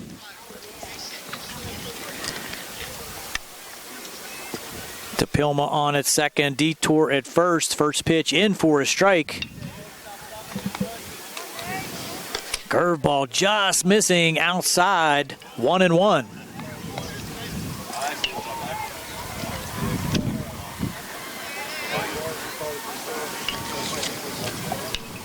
From the stretch now, Mankin trying to put an end to this inning. Foul tip caught by Petrus for strike two, 1-2 now. Sheldon Johnson singled in the second, was stranded.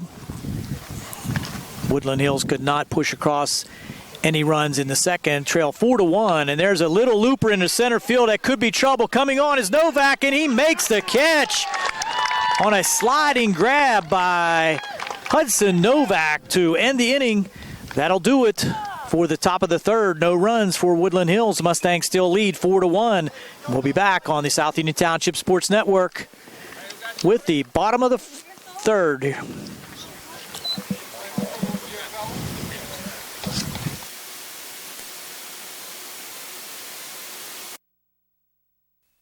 Colon cancer is the second leading cause of cancer deaths. Signs include abdominal pain and rectal bleeding. Colon cancer develops from a degenerating benign growth or polyp. Doctors performing colonoscopy are able to remove precancerous polyps, thus preventing colon cancer.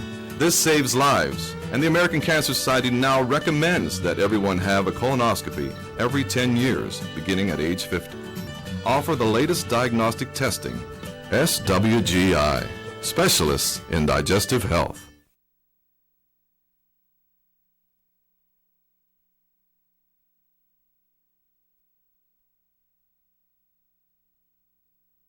Welcome back to Laurel Highlands Field here on the campus of Laurel Highlands. Sorry for the interruptions, having a little bit of technical difficulty with our transmission unit. Hopefully we're going to get that corrected as we try to bring you uninterrupted coverage here on WMBS. Mustangs leading 4-1, and back on the mound for Woodland Hills, Ben Detour has come out for the bottom half of the third inning. Due up for the Mustangs, Derek Gaisbauer, to be followed by McManus, Edenfield, and Petrus. Be patient now. Wait on. We're going to try to redo the connection here between innings. Hopefully we'll be able to get through this inning without an interruption. Derek Gaisbauer stepping in. He flew out to second base to end the first inning. Mustangs plating for in the bottom of the second to take the 4-1 lead. Detour down. Fastball inside, and Gaisbauer rips it down the third base line, but foul. 0-1. Gaisbauer has hit the ball hard so far this season. Looking to try to start things off here in the bottom half of the third. Curveball bounces in the dirt in front of catcher Robbie Korf for Woodland Hills. 1-1. Nobody out here as we start the bottom of the third inning. Fastball, and that's off the end of the bat, dribbled to the right side, picked up there in the on-deck circle by Mason McManus. Makes the count 1 ball and 2 strikes on Derek Gaisbauer. From the windup, Ben Detour gets the sign, shakes his head affirmatively. High and tight fastball. 2-2.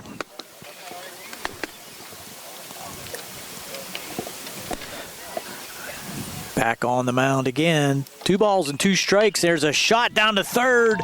In between third and short. Base hit there for Derek Gaisbauer to lead things off here in the bottom of the third. Mustangs looking to add to a 4-1 lead. We'll bring up Mason McManus, who launched a long home run to start things off in the second inning as the Mustangs brought 8 players to the plate in the inning. Now with 1 on, McManus will face Detour again. That ball's low and outside, ball 1. Detour probably a little reluctant to give anything in the middle of the strike zone to McManus after he saw that last one launched out of here. High and tight, ball 2.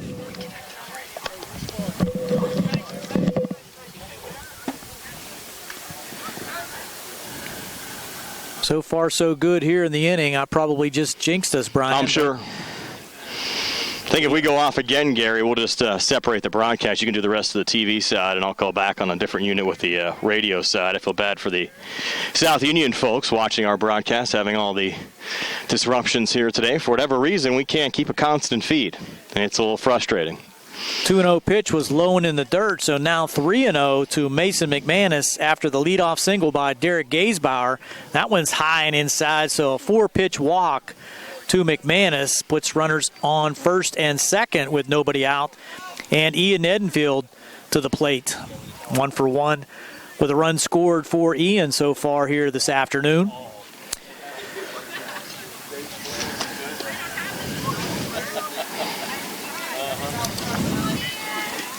Detour now getting a little bit up there in the pitch count.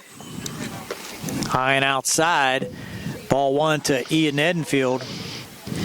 Already 53 pitches. You go back to the first inning, really mowed down Laurel Highlands. You thought he might cruise with the Mustangs, a 4 spot in the second inning, and now a nice start here in the third. You know, Edenfield hits a high foul ball over the Mustang dugout. Running the count to 1-1. Detour back on the top of the hill. Trying to get the first out here in the third inning. 2 runners on, courtesy of the single by Derek Gaisbauer, base on balls to McManus. Here's the pitch. Slow curveball. High and inside for ball 2. Trying to hold Gaisbauer on out there at second base is Whitehorse and Johnson, second baseman and shortstop for Woodland Hills. There's a pitch, and there's a high fly ball into center field. Getting under it is Trey Fedak, and now faking the tag was Gaisbauer out there at second. That'll be the first out of the inning on the fly ball to center field. No advance by either of the runners. Gaisbauer stays at second. McManus out there at first.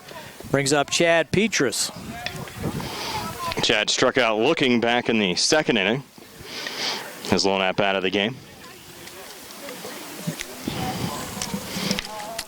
Well, we lost a feed again with WMBS. We'll try to keep things going here with the South Union Township Sports Network.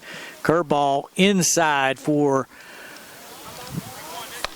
ball 1 to Chad.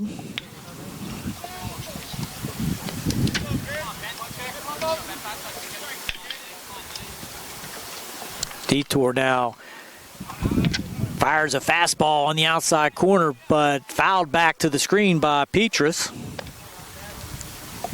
1-1 with 1 out. 2 runners on here in the third. Mustangs leading 4-1. From the stretch, Detour, fastball again, high and tight. 2-1. Petrus looking for something to put in play, hopefully add to this 4-1 lead for the Mustangs. That ball was low and in the dirt, but Petrus dug it out. And now we'll have the count at 2-2.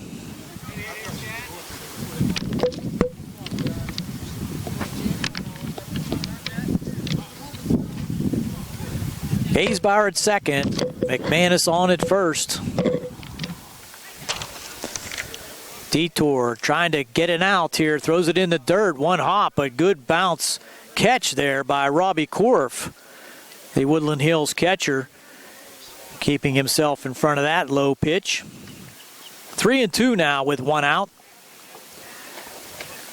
Detour from the stretch.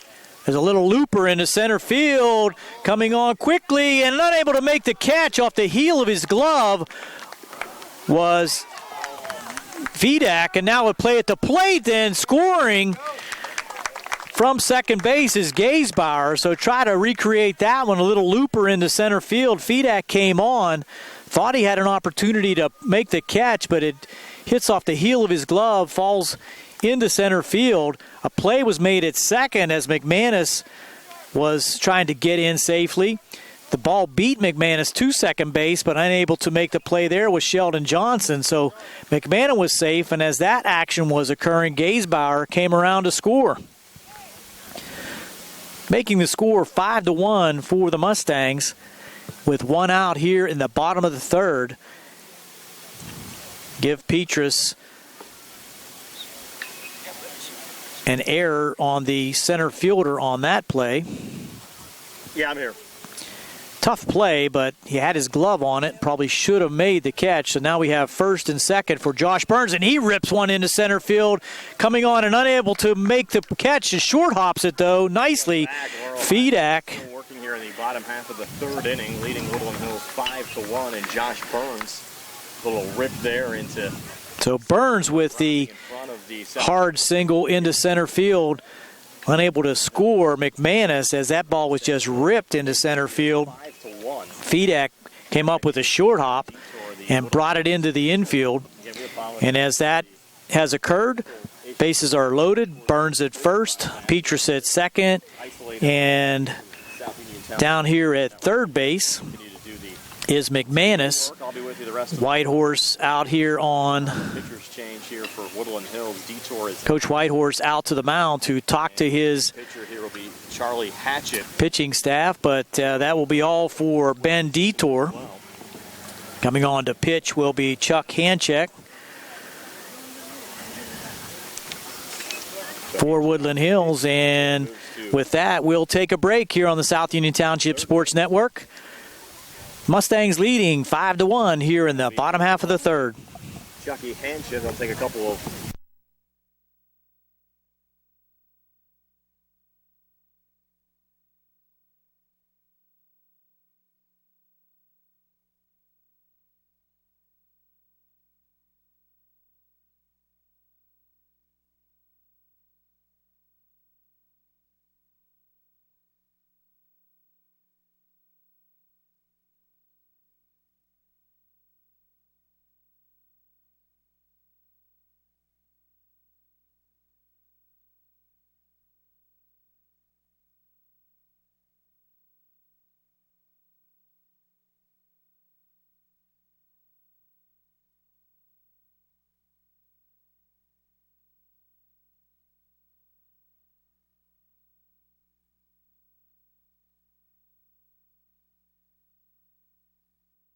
With a Derek Gaysbauer single, Mason McManus walk.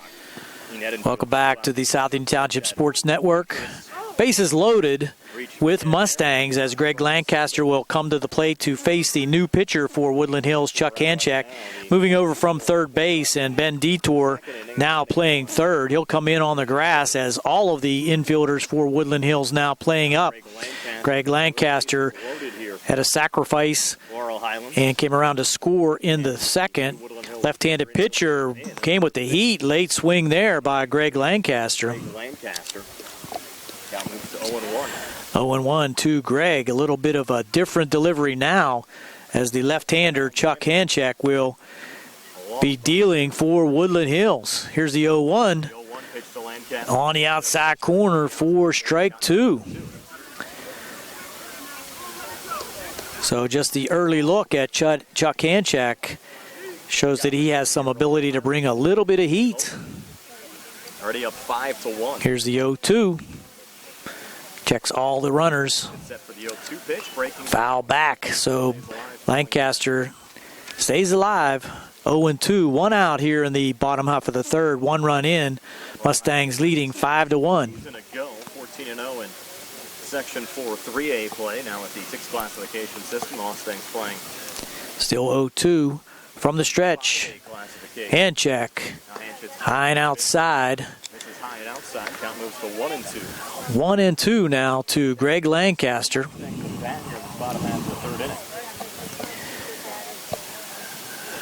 And to the lefty again from the stretch. 6 batter for the Mustangs here in the bottom of the third. That's outside. 2-2. Count now even at 2-2.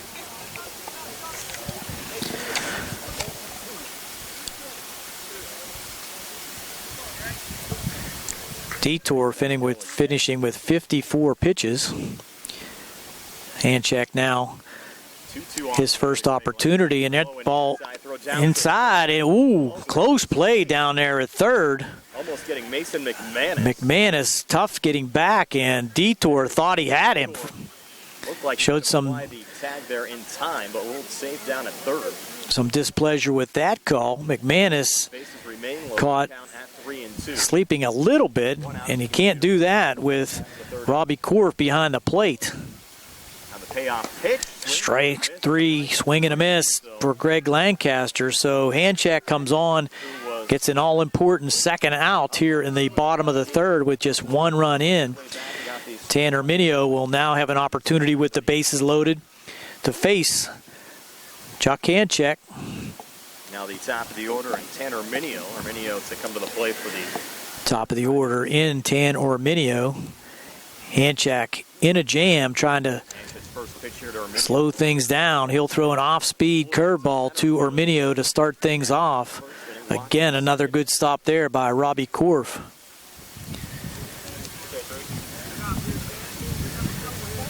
Handcheck from the stretch. Orminio digs in at the plate. In there for a strike. 1-1. Infield back to normal depth now with 2 outs. Here in the bottom of the third, 5-1. The Mustangs on top.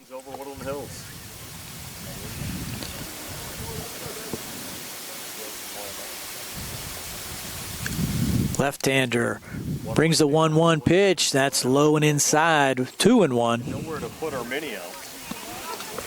Mustangs with.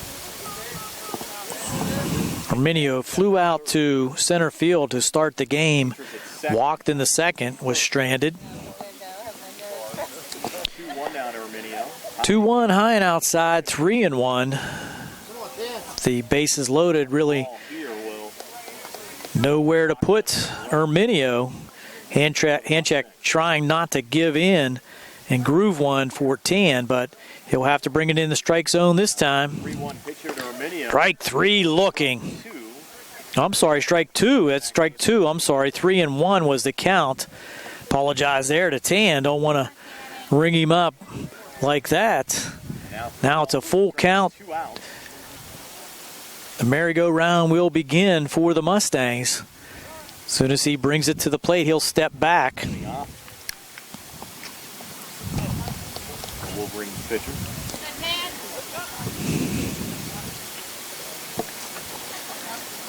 Handcheck. Brings the 3-2. Swing and a miss. Strike 3. So Chuck Handcheck comes on and eliminates the huge threat by the Mustangs. Just 1 run in on 2 hits. They do score and extend the lead to 5-1 as we go to the top of the 4th. You're watching the South Union Township Sports Network. Sports Day on WMBN on the MSA Sports Network.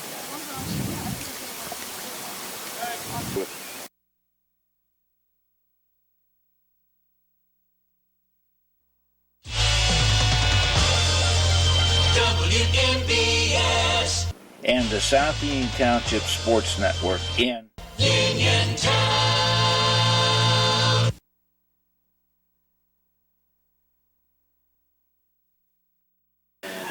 We're back on the South Union Township Sports Network. Ball to Hanchett now. Hanchett comes to the plate after coming on to put down the Mustang threat in the bottom of the third. Now top of the fourth, Mustangs leading 5-1. So Chuck Hanchett. Now Mankins 1-1 pitch. Ball fouled back. 1-1 pitch fouled back. 1-2. The Wolverines, who struck first in this game, Malik Cunningham scoring the lone Wolverine. First run of the game was scored by Woodland Hills back in the first after a pass ball and a strikeout. And strikeout to Robbie Korf, Cunningham scoring. Now Hanchett fouls it back. The first inning, the Wolverines haven't played it another run since. Mankin working here in the fourth inning. The count moves to 1-2. Mankin to Hanchett.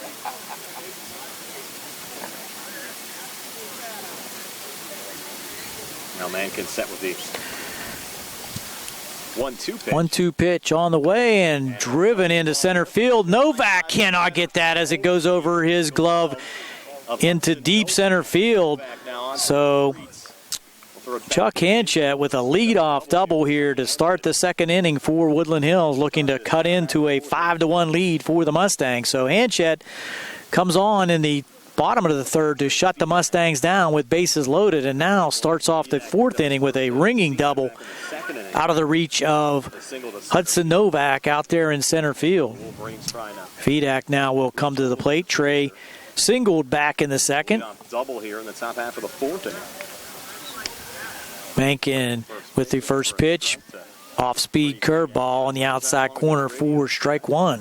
Actually split up our simulcast feed. We had a broadcast of the South Union Township Sports Network. Some initial difficulties losing our radio. Mankin 0-1 pitch just outside. To the TV side. I'll be with you the rest of the way here on the radio side as the next pitch to Fedak out. 1-1, nobody out.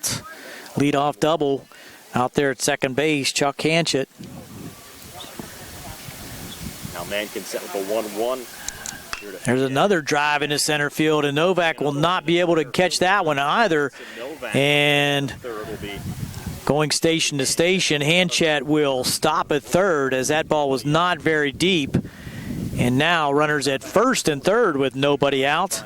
Back-to-back hits for the Woodland Hills Wolverines. Who walked back in the second inning will come to the plate. Joseph Ward, his second at bat now, will step in. Walked back in the second.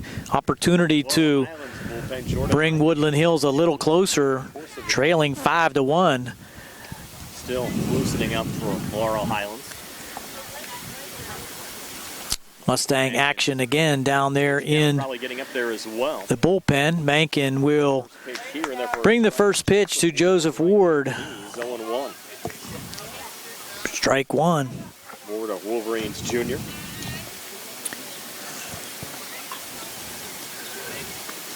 Batting here from the right. Good lead out there at first base for Fedak. Might see him go, and he does. Curveball. Fake to second by Petrus, no throw down, so Fedak will get the uncontested stolen base. So now second and third with nobody out. Uncontested stolen base. 1-1 the count. Third with nobody out. Woodland Hills still. Joseph Ward distance. At the plate now with two runners in scoring position. High and inside. High and inside, 2-1. Duck out of the way of that one. Got now a 2-1. Mankin trying to settle down a little bit. Will take a little bit of extra time getting into his stretch position with the signal from Petrus. Before losing to Plum in the first round 4-0. Just missing outside now, 3-1. Got now a 3-1. Got to wonder if Noah's not able to retire Joseph Ward. You might see DeBerry go to the bullpen. Chad Petrus and pitcher Noah Mankin. Petrus back behind the plate now. 3-1 the count. Nobody out. Runners on second and third. 5-1, Mustangs on top, but Woodland Hills threatening here in the top of the fourth. With Ward and the Wolverines certainly threatening at this juncture of the game.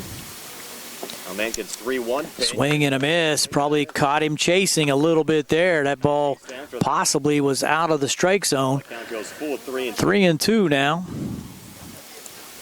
Mankin looking for outs here in the fourth. Now the count full and a long look in here from Noah Mankin, who's certainly been deliberate throughout the course of this game. Mankin, all-important 3-2 pitch. There's a rip down the left field line. That'll be foul, out of play. Down the third base line. Coach Rick Hogger here to take in the action. Longtime basketball coach for the Mustangs. Back to 3-2 now. Mankin will have to bring it again. Mankin set with another payoff pitch here to Joseph Ward. Strike 3 called on the outside corner. Beautiful pitch there by Noah Mankin to get the first out of the inning. And that's going to buy him another opportunity now to face Michael Whitehurst. Popped up twice to the second baseman in the first and second inning. Scored the only run for Woodland Hills so far. Here's the pitch, curveball in for a strike. Whitehurst a lefty. Mankin trying to work his way out. A rare left-handed shortstop. 69 pitches so far for Noah Mankin. There's the 0-1, just a little bit high. Pitch just a little bit high. 1-1.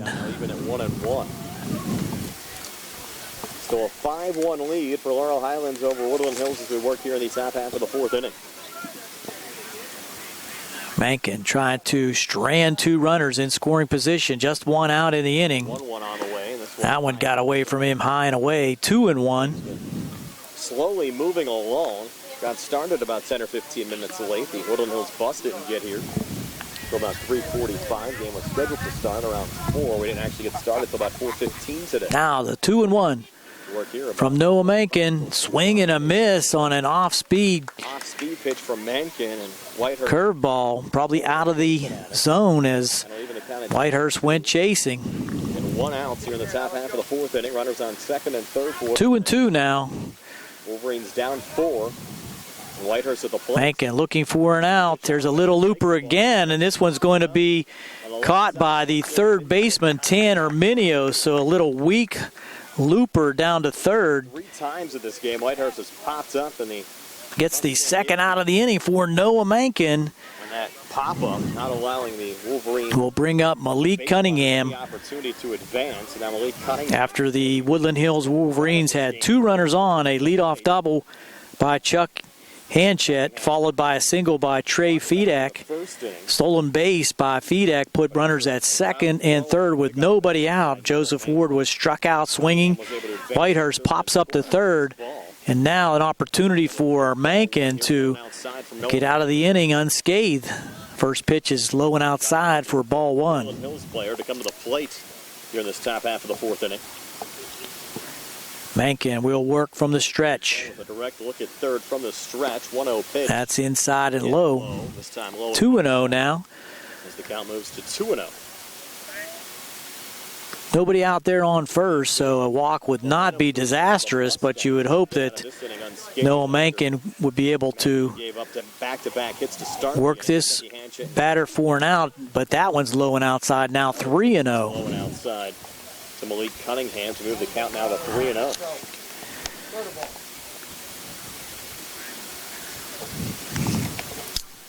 Mankin now up to 76 pitches. Mankin now unofficially up to 76 pitches thrown in this game. A 3-0 pitch on the way. There's a strike on the outside corner. Working here in the top half of the fourth inning, Noah Mankin trying to eliminate an early threat by the Woodland Hills Wolverines. Left-handed hitting, Malik Cunningham looking for something that he can put in play. Here's a pitch, swing and a miss. That one just on the outside corner, and Cunningham could not reach it, so now full count 2 outs, 3-2 count. Fourth inning, Woodland Hills down 4.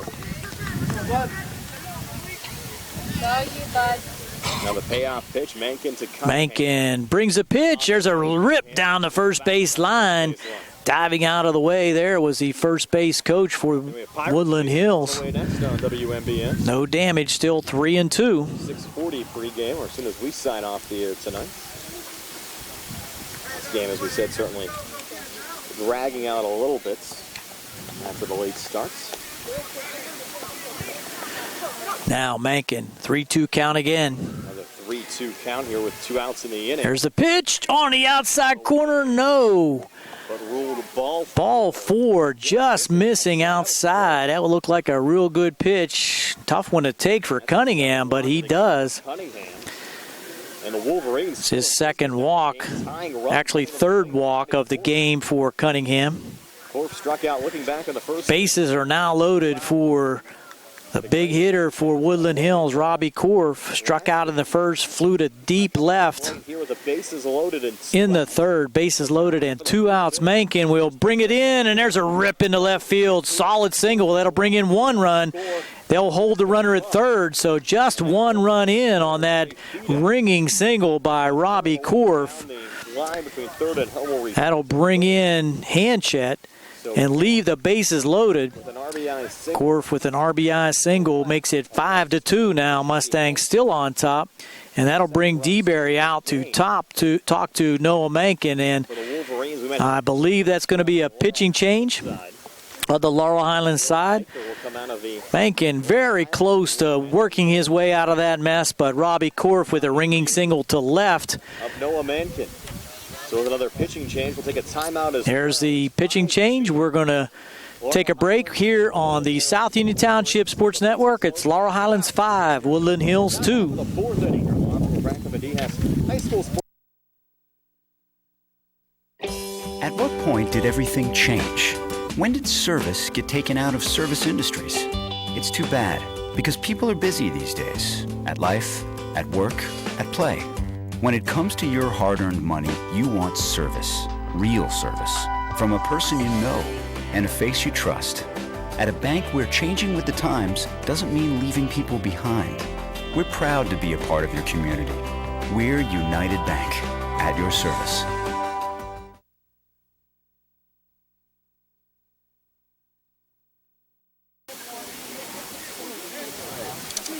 Joking off the air. We're back here on the South Union Township Sports Network. Coming in to pitch for the Mustangs, Justin Eicher with the bases loaded, 2 outs here in the top half of the fourth inning. Will face Cameron DePilma off the plate for ball 1. Cameron fielder's choice back in the first inning. Was out 2-3 in the first and got on an error in the third. Takes strike 1 on the outside corner for 1-1. Against Jordan Eicher. Jordan Eicher, I think we may have said Justin. Mustangs still with little activity in their bullpen. Dylan Bonner now. Here's a pitch. Heat coming there from Eicher. Swing and a miss. Strike 2. Now 2 strikes on DePilma. Eicher trying to get Eicher, 5'11", 250-pound senior. Jam here in the top half of the fourth inning. Sporting the long locks. Looking a lot like the Mad Hungarian for the Cardinals. There's a little looper, and Josh Burns able to range to his right and make the catch to end the threat making the grab for the Mustangs. Josh Burns with the catch. Just 1 run in on 1, 2, 3 hits. Leave the bases loaded. We'll go to the bottom of the fourth. Mustangs leading 5-2 on the South Union Township Sports Network. High School Sports Day on WMBS and on the MSA Sports Network.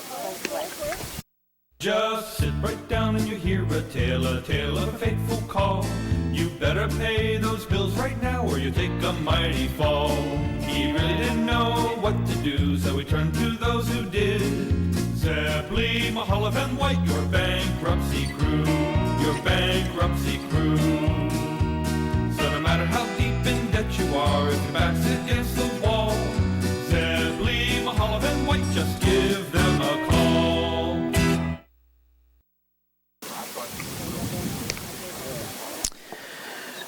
We're back on the South Union Township Sports Network. Still on the mound for Woodland Hills, Chuck Hanchett. Now playing third is number 12, Jack Skoransky. We have all kinds of changes here in the infield. Sheldon Johnson, though, still at second base. Skoransky, number 12, in at third. On at, look at shortstop. Who do we have there? That's number 9. Now at first base. Trey Fedak is now playing shortstop. Let's look out in center field and see who's out there as well. Stepping in for the Mustangs, batting left-handed, Travis Sankovic will lead off against Chuck Hanchett. There's a drive to deep center field. That's in the gap. Going back, and gone! Travis Sankovic to the deepest part of the park, right at the Atlantic Broadband Building over the left center field wall. Travis Lancaster extends the Mustang lead to 6-2. Lead off home run here in the top of the fourth on the first pitch from Chuck Hanchett. On the first pitch of the inning from Chuck Hanchett, a homer to straightaway center field. That's going to bring up Hudson Novak. No bargain going from Sankovic to Novak. Who's now playing center field. And then over the wall as well. The solo shot. Michael Whitehurst, who had moved out to center field, just watched that one sail over the outfield fence. First pitch to Hudson Novak is in for a strike. Novak reached via an error back in the first inning. Flew out to then center fielder Trey Fedak back in the second inning. This is the third. There's the pitch, swing and a miss. 0-2 now. Novak. 360 average, a homer and 3 RBI. I think Detour is now over there at first base. I'm trying to get my lineup correct. Mustangs trying to improve to 3-0 in conference play and 4-0 overall. 0-2 now. Hanchett to Novak following the long home run by Travis Sankovic to start things off here in the bottom of the fourth. Here's a pitch. High and outside. 1-2 now. Inside to Hudson Novak. Down now 1-2. I think I got my lineup straight. Detour at first. Johnson still out there at second. Fedor at short. Now the 1-2 pitch on the. There's a high pop straight back. Looks like it's going to be beyond the screen, and it is. The screen and out of play. Jack Skoransky at third base. Just snuck into the WPI. Malik Cunningham out in left. Whitehorse in center. DePilma in right. Korf still behind the plate, and Hanchett on the hill for Woodland Hills. PIL playoffs. Woodland Hills already 0-2 in conference play this year on the 1-2 pitch. There's a drive to deep left center field. Way back. Whitehorse tracks it down about 5 feet from the fence. Whitehorse having a. Hudson just caught that a little bit on the end of the bat. Just did not have the drive to get it out of here, but another strong hit by the Mustangs. Give credit out there to Whitehurst as he had to range a long way to his right to grab that fly ball from Hudson Novak. I'll bring up Derek Gasebauer. Gasebauer 1 for 2 today. Gasebauer will step in, popped up to second and singled in his 2 attempts, takes strike 1. Here from Chucky Hanchett, counted 0-1. 0-1 now.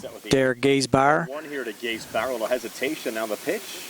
Outside, 1-1. Late count now even at 1-1. Unique windup there by Hanchett. 19-2 overall. Kicks that right leg up. Lost a conference game. Breaking ball there, missing high. High ball 2-1 now. Mustangs leading 6-2 here in the top of the second. 5-1. 2 home runs for the Mustangs, Mason McManus and Travis Sankovic. There's a high fly ball way out of play over here to the left into the parking area down the left field line. Getting into the parking lot. Runs the count now, 2-2 with 1 out. Radio broadcast will actually be 2 weeks from today. The Mustangs playing a pair of games on the road later on this week. We're back. Gasebauer digs in. 24th. Low, just below the knees and inside. Full count now. 5 games over a 6-day period that week after the Mustangs come back from a post-Easter trip to South Carolina. Left-hander Hanchett brings the 3-2 pitch. Tries to go with the off-speed. High ball 4. Puts Gaisbauer on with 1 out. And McManus will come to the plate 1 for 1 with a long home run to right center field in the second inning. Walked in the third. Walked in the third inning. So his third plate appearance of the game coming here in the 4th inning with a runner on first. And 1 out. Gaisbauer with the lead out there at first. Will have to pay attention to the move of Hanchett. Fastball high up around the eyes. McManus takes a big cut at it. Comes up empty. McManus entered the game with a .500 average and an RBI. He's a 6'2", 195 junior. 0-1 pitch. 0-1 pitch here on the way. Outside, gun down to first again. Detour has to reach up for that one as Gaisbauer dives back in. Derek Gaisbauer. The count now at 1-1. 1-1 to Mason McManus. McManus digs back in. Hanchett again with a clean look at first. Hanchett looks back and forth between home and first. Fastball, swing and a miss by McManus.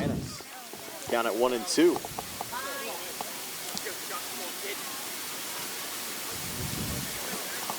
Hanchett another long look. Opportunity now for Hanchett to face McManus. That one's in the dirt. Stopped again by Korf. Moves the account to 2-2. One of the most impressive catchers that we've seen this year and over the last couple years for Woodland Hills. Robbie Korf just has all the tools back there. Now Hanchett again. 2-2 now with 1 out. His time. And delivery. Swing and a miss by McManus. So Hanchett gets McManus swinging for the second out of the inning. And Ian Edenfield will come to the plate with 2 outs and 1 on here in the 4th. 1-run inning in the inning on the Travis Sankovic home run. Edenfield would come to the plate. Edenfield an infield single, scored a run back in the 2nd inning. Ian 1 for 2. Scored a run in the 2nd. First pitch to Edenfield, high. First pitch high and outside, ball 1. Go on first. 6-2 lead for Laurel Highlands over Woodland Hills if you're just joining us. Mustangs looking to improve to 4-0 overall and 3-0 in conference. Hanchett with the 1-0 pitch.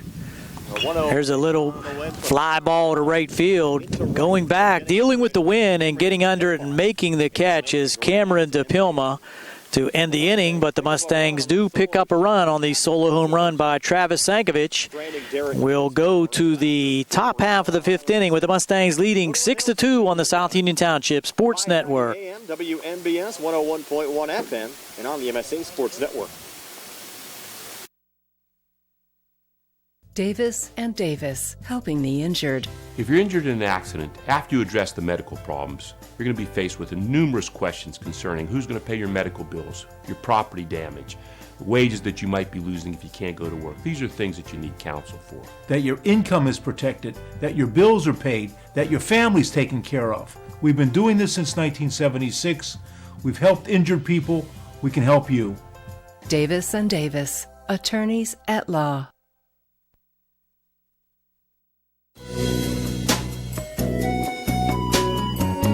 Centers for Rehab Services, CRS, a part of UPMC and the Center for Sports Medicine, is a proud sponsor of the South Union Township Sports Network and its coverage of area youth sports. Make Centers for Rehab Services your choice for all of your physical and occupational therapy needs. CRS, located at 160 Wayland Smith Drive, provides physical therapy, occupational therapy, work injury programs, and hand therapy. Valuing patient satisfaction is one of their highest priorities. Centers for Rehab Services offers a patient-centered environment where each patient has an individualized treatment plan developed for their specific needs. They are experts in helping you recover from injuries, increase strength, and build endurance. CRS professionals have become highly skilled through a strong commitment to continuing education and advanced certifications to ensure the most cutting-edge and cost-effective treatment for their patients. Jim Burns, a lifetime Uniontown area resident, is a licensed physical therapist and facility director of the Uniontown location, as well as a field faculty instructor for Duquesne University and for the University of Pittsburgh School of Physical Therapy. He invites you to stop by his state-of-the-art location and discuss your rehabilitation needs. Center for Rehab Services is participating with most insurance plans, including all Highmark products, UPMC Health Plan, and Medicare. Available 5 days a week and offering extended hours for patient convenience. Patients are seen within 24 to 48 hours and walk-ins are always welcome. Patients may also be seen through direct access, which does not require a physician's prescription. CRS worked with physicians and other healthcare providers to help you find relief, live your life again, and get you back into the game. For more information, call CRS at 724-437-7500. Where you treat for physical therapy is always your choice, so ask for Centers for Rehab Services. It's your health, it's your choice.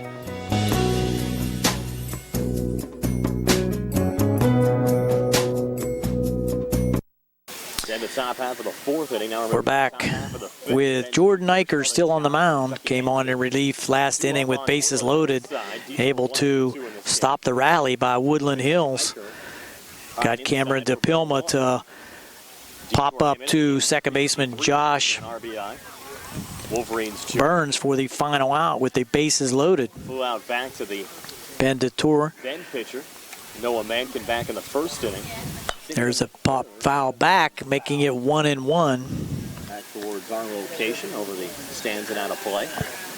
Ben DeTour had a pop up to third base in the first and singled in the third.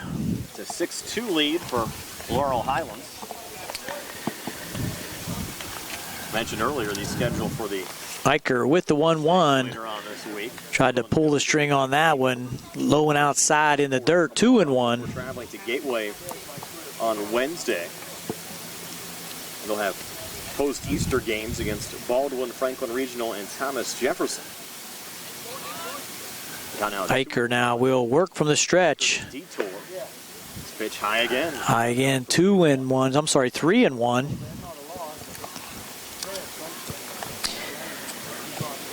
Wolverines scoring a run in the first and a run in the fourth. The 2 runs in this game. 6-2, still Mustangs on top, and there's a leadoff walk to Ben DeTour. Draws the leadoff walk. And Eicher will have to face Sheldon Johnson. Singled in the second inning, was stranded, grounded to the pitcher back in the third inning to end that threat. Half the number of pitches. So Sheldon Johnson will come to the plate with one man on. Now Eicher having a little bit of a problem finding the plate. Leadoff walk and a high and outside pitch to Sheldon Johnson. The dynamic of the high school game for the 2017 season and the foreseeable future as well, as long as that rule. Petrus will go out and try to settle him down a little bit.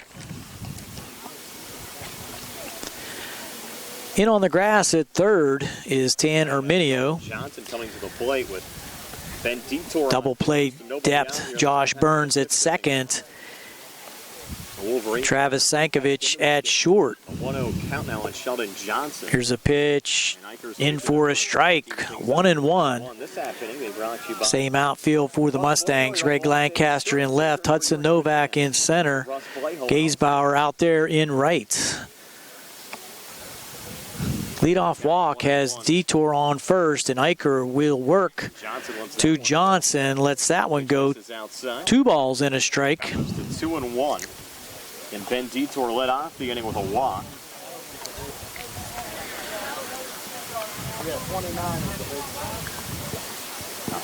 Johnson will look at that one on the inside corner, kind of jackknifed out of the way, but it was on the corner for strike 2. 2-2. Backed out of the way. The pitch ruled a strike, so we're even at 2-2. Eicher's 2-2 pitch. There's a pop-up in the infield again, and Josh Burns has been very busy over there at second base, and he'll record the first out of the inning. This top half of the fifth inning. So Detour remains on first, and Chucky Hanchett will come to the plate. By my count, that's the fourth pop-up that Burns has fielded successfully here. That'll bring up Chuck Hanchett, doubled, came around to score the second run for Woodland Hills in the fourth inning. Facing Jordan Eicher. Eicher from the stretch, and there's another shot into left center. Lancaster will not get that one. He'll track it down in the gap. Here's a throw down to third, and probably ill-advised throw to third as it allows Hanchett to scoot into second. So give him a single, and he'll go to second on the throw. And that'll put runners at second and third with one out here in the top of the fifth. And Trey Feedek will come to the plate, 2 for 2 on the day. Will come to the plate. You'll have Joseph Ward in the on-deck circle representing the game-tying run. And Feedek, who came into this game without a hit on the season, 2 for 2 so far today. Trying to keep it going here in the top half of the fifth. Eicher goes to an off-speed lead-off pitch to Feedek and does not offer. 1-0. Both up again here defensively. Both hits by Feedek. In the top half of the fifth with strong shots. 2 runners in scoring position and only 1 out here in the inning. A 1-0 to Feedek. Eicher, ball 2 to Feedek. Count moves to 2-0.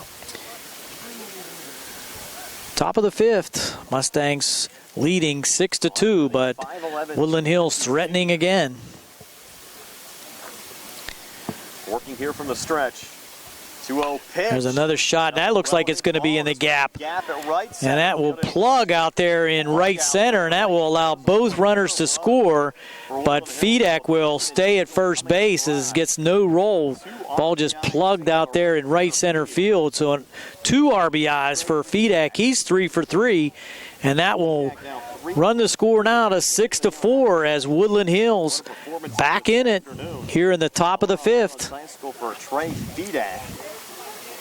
And Woodland Hills now back to within 2 at 6-4. 2 hits in the inning after the leadoff walk to Ben Detour. He comes around to score. Hanchett will score. And Joseph Ward. So Caleb Korf, number 12. I think that's Skoransky. Caleb Korf. Oh, I guess might be Skoransky there. Okay, we'll double check that. I had Skoransky on one roster. Brian has Korf on another roster, but nonetheless, the Wolverines batter at the plates. Now 2-0. Came in to play third in the bottom of the fourth. He came in to play third base last inning, and it appears at least the lineup we got today is correct. There's a ground ball up the middle. Barnes will turn it, does not turn the double play, but they do get the front runner, so fielder's choice for Skoransky. Pitch there to Burns on the fielder's choice to retire. That will retire Feedek, 6-4. 6-4. The second out of the inning will bring the top of the lineup with Michael Whitehurst. Who's 0 for 3. 0 for 3. 3 pop-ups for Whitehurst so far. 6 Wolverines to come to the plate here in this half inning.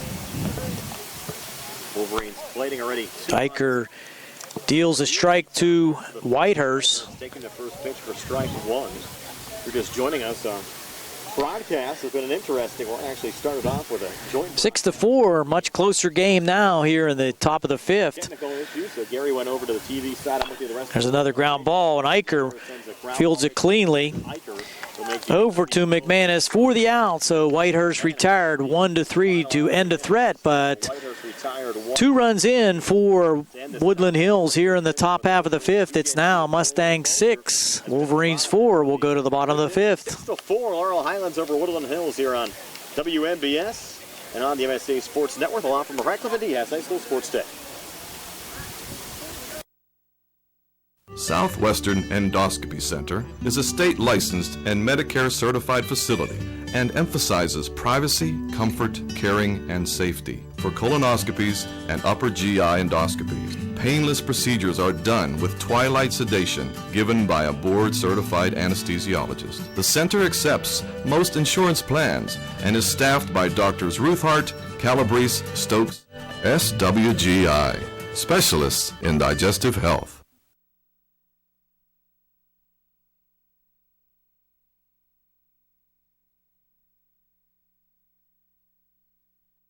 Trying to keep both broadcasts. Here we go for the bottom half of the fifth inning. Mustangs leading 6-4. Lead cut in half with 2 runs put across by Woodland Hills in the top of the fifth. Chuck Hanchett on in relief for Woodland Hills will face number 17, Chad Petrus, leading off the bottom of the fifth. Chad struck out in the second and got on an error in the third, and he swings at the first offering for strike one, fouls it straight back. Down at 0-1. Mustangs looking for some insurance runs after seeing their 6-1 lead now cut to 6-4. Now the 0-1 pitch on the way. That one's in the dirt for a 1-1 count. Of course, Chad letting it go. Hanchett, a totally different dynamic that the Mustangs are facing as opposed to Ben Detour, who started the game for Woodland Hills.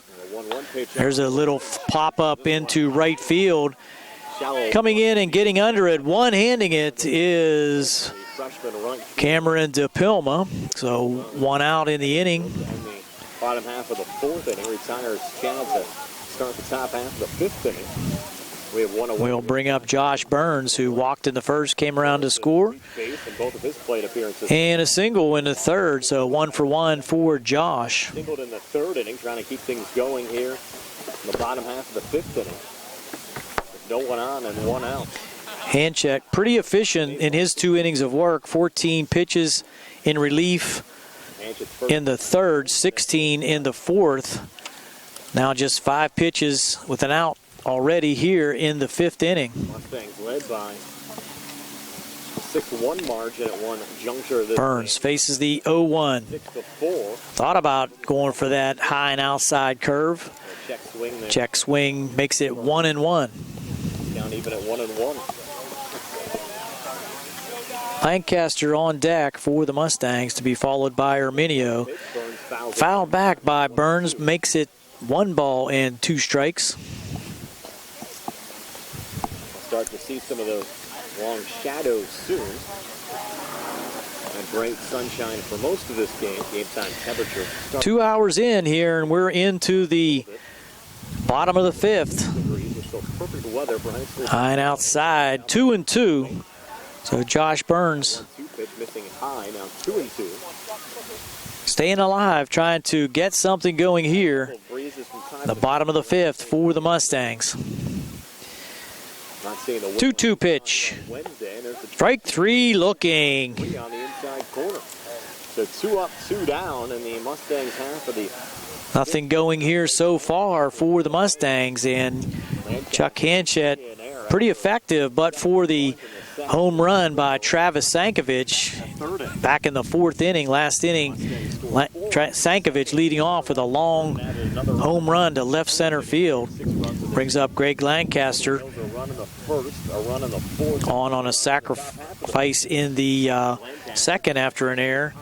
Looks at the first pitch, high, ball 1. Struck out in the third. Now Hanchett. This 1-0 here. Hanchett brings the heat to Lancaster. Now 1-1. As Hanchett's come on, and strikeouts of Lancaster and Tanner Herminio in the third. Did give up the home run to Sankovic in the 4th. But got out of the inning with only issue. 1-1 pitch on the way to Lancaster, high and outside. Josh Burns to start this bottom half of the 5th inning, now facing a 2-1 count on Greg Lancaster. Lancaster wide stance at the plate. Now Hanchett's 2-1 pitch. That's outside. 3-1. Count moves to 3-1. Get our next radio and TV broadcast will come your way 2 weeks from today, Monday, April the 24th. Laurel Highlands hosting Franklin Regional. The reason for the long gap, the Mustangs will be in South Carolina. 3-1 pitch, swing and a miss by Lancaster. Good fastball there by Hanchett. 3-2, and that'll be a busy week. Full count now, 2 outs in the inning. Nobody on for the Mustangs. Hanchett trying to work a 1-2-3 inning for Woodland Hills. Here's the pitch. Foul tip, but caught by Korf. That'll be a strikeout swinging. So 1-2-3 inning for Chuck Hanchett. Sets the Mustangs down. It remains Laurel Highlands 6, Woodland Hills 4. Back with the top of the 6th. You're watching the South Union Township Sports Network. To a 6-4 lead over Woodland Hills here on the Lawful Practical Diaz High School Sports Day on WMBS and on the MSA Sports Network.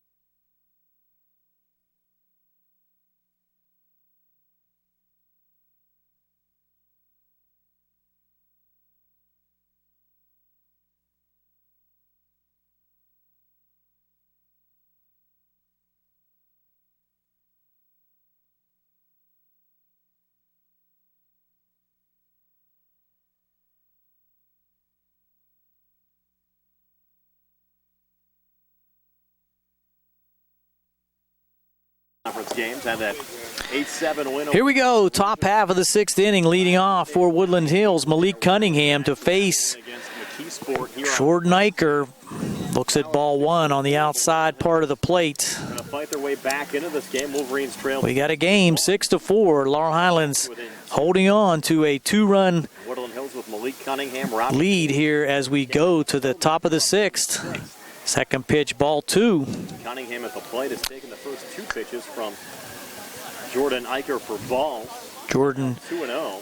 Try to limit the base runners here in the 6th inning. In the first inning, grounded out in the Face 6 Woodland Hills Warriors in the last inning, and there's a pitch high and outside, 3-0. A good start for the Mustangs here in the top half of the 6th. Woodland Hills looking for base runners. Laurel Highlands looking for outs. Plenty of speed.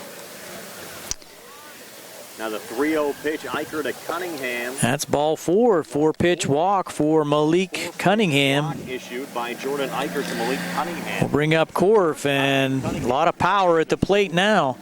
It's Robbie Korf, who struck out but got on the pass ball in the first. Flew out the deep left in the third and hit a hard single back in the 4th inning for an RBI.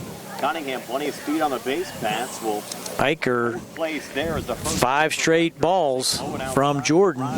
So Eicher's thrown 5 straight balls here to start this top half of the 6th inning. Korf struck out back in the 1st inning, flew out to left field in the 3rd inning, and picked up an RBI. 1-0 at the letters. Big cut there by Korf. Comes up empty. At the 1-0 pitch from Eicher to even the count at 1-1. Korf had a big cut at that one. 1-1, runner on at first is Cunningham. Big lead out there at first. Cunningham a big lead. Off speed offering there by Jordan Eicher. Good idea as Korf anxious up there. Swing and a miss. 1 ball, 2 strikes. The off speed pitch there. Swings and misses. Got out 1-2. From the stretch, Eicher. Oh, just misses on the outside. Now the count at 2-2 now. Eicher wanted that one. Coaching staff not liking the no strike call there. Eicher from the stretch. That one's in the dirt. Good block there by Petrus, and that will run the count full at 3-2. Might see Cunningham take off here. Big pitch upcoming here for Jordan Eicher. Nobody out. Runner on at first. 3-2 count. Top half of the 6th inning. Here's a pitch. There's a shot. Line drive caught by Arminio on the first for the double play. Wow.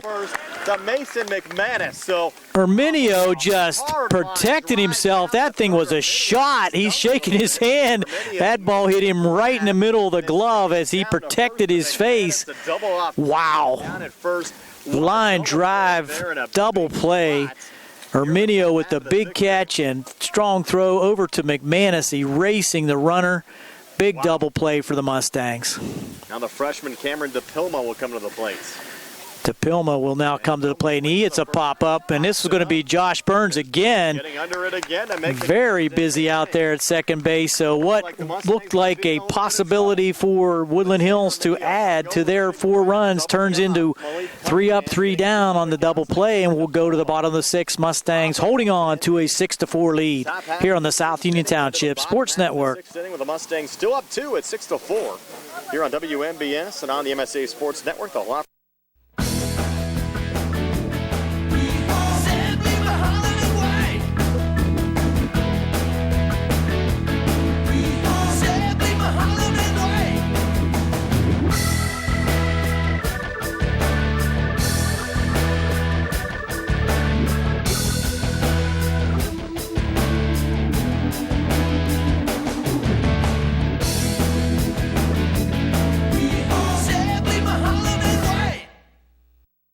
Travis Sankovic and Hudson Novak. Welcome back to Laurel Highlands. Mustangs leading 6-4.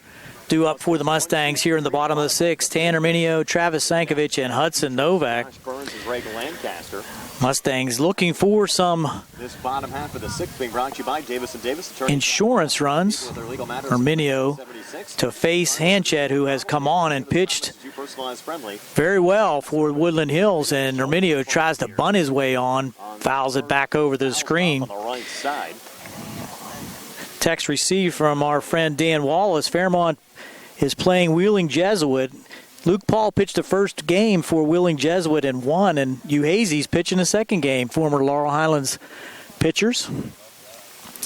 There's a shot down the line, and that's big base hit now for Tan Arminio, leading things off here in the top of the 6th. The left field. So on the second pitch of the 6th inning, Tanner Minio with a shot down the third base line. In the second inning, a run in the third, and a run. We'll bring up Sankovic with 2 home runs in this game, both solo. 2 for 3 for Travis. Single in the second, home run in the 4th. Speed on at first with Arminio.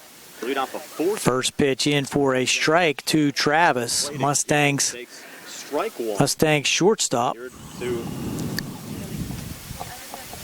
Continue this bottom half of the 6th inning with Tanner Minio on first and nobody else. Sankovic looking to move over Arminio, trying to get him into. That one looked a little bit low and outside, but it was called a strike. There's a home run and 3 RBIs. Singled to center field and picked up 2 ribbies back in the second inning, grounded out 3 and assisted back in the first inning. Now the 0-2 pitch here from Hanchet. 0-2 pitch, Hanchet holding the runner. On the way. That's outside for a ball. Just missing outside there. The count moves to 1-2. Mustangs some activity again in their bullpen. Nathan McManus warming up, so we might see McManus on trying to pick up the save here in the top half of the 7th inning. Throw over to first, diving back in is Arminio. Back in there, Arminio. Most left-handers have a deceptive move as they go to first. Over the last couple of innings, but the Mustangs still hanging on to a 2-run lead. That ball's low and outside. Low and outside to Travis Sankovic. So 2-2 now to Travis. 2-2.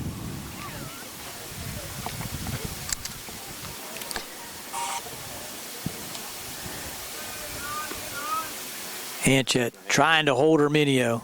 Big lead over there for Arminio. Now delivers the 2-2. That one high and inside of the throw back down to first. This time, gun from Korf. Korf guns it down to first, a little bit in the dirt, but good stop out there by Detour. 3 balls, 2 strikes. 3-2, nobody out.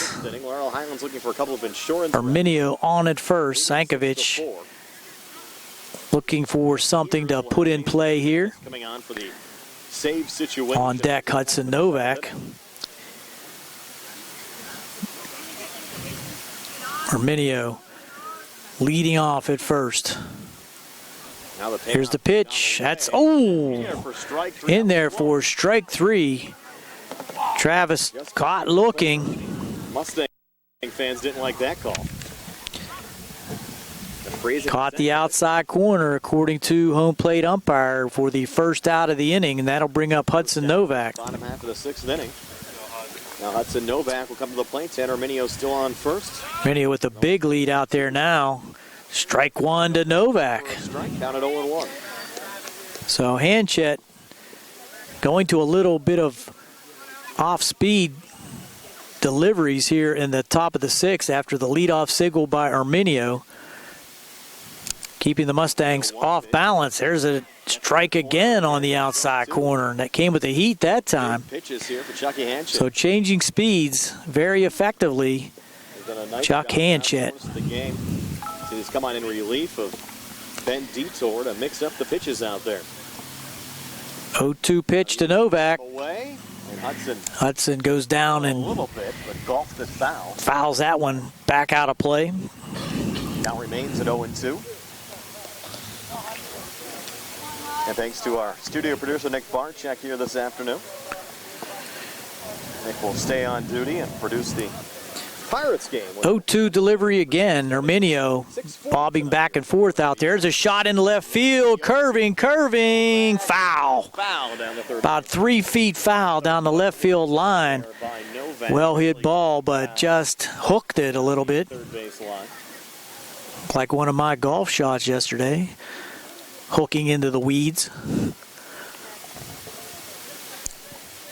Novak will dig back in. So Novak will have another opportunity, 0-2. Count remains 0-2. Tanner Arminio on first. Novak at the plates. Swing and a miss, so Hanchett. So back-to-back strikeouts will bring up Derek Gaisbauer. With Derek Gaisbauer coming to the plate. Leadoff single by Arminio. He's been stranded out there. At second base. Might see some kind of a movement now as Detour doesn't even hold him on. Here in the bottom half of the 6th. Strike 2, Gaisbauer. Pitch for strike 1. Now Detour steps back in. Was an opportunity there for Arminio to take second as he was not being held on. 0-1 to Gaisbauer. Now he's going to go on this pitch, and he's going to be out. So on the second opportunity, this time being held on, Korf again showing his strong arm. Guns down Arminio, trying to steal second, and that'll end the inning. So mark that one down, 2-4. Caught stealing. Will go to the top half of the 7th. Mustangs needing 3 outs, leading 6-4 here on the South Union Township Sports Network. Let's see if Laurel Highlands can hang on when we come back. 6-4 Mustangs. At what point did everything change? When did service get taken out of service industries? It's too bad, because people are busy these days. At life, at work, at play. When it comes to your hard-earned money, you want service, real service, from a person you know and a face you trust. At a bank where changing with the times doesn't mean leaving people behind. We're proud to be a part of your community. We're United Bank, at your service.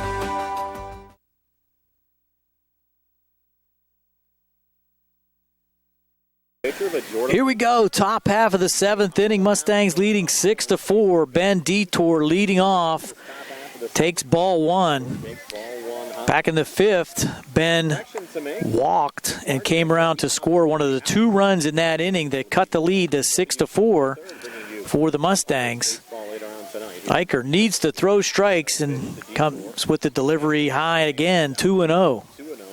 Here comes DeBerry, and I think he is going to make a change this time as McManus will go into the dugout and change gloves, and he will come back out to hopefully shut things down as Eicher will be relieved by Mason McManus, and Ian Edenfield will come on to play first base. So while McManus warms up, we'll step aside for another quick. With this pitching change, we'll take a break and hear from our sponsors here on the South Union Township Sports Network. It's 6-4, top of the 7th. On FM and on the MSA Sports Network.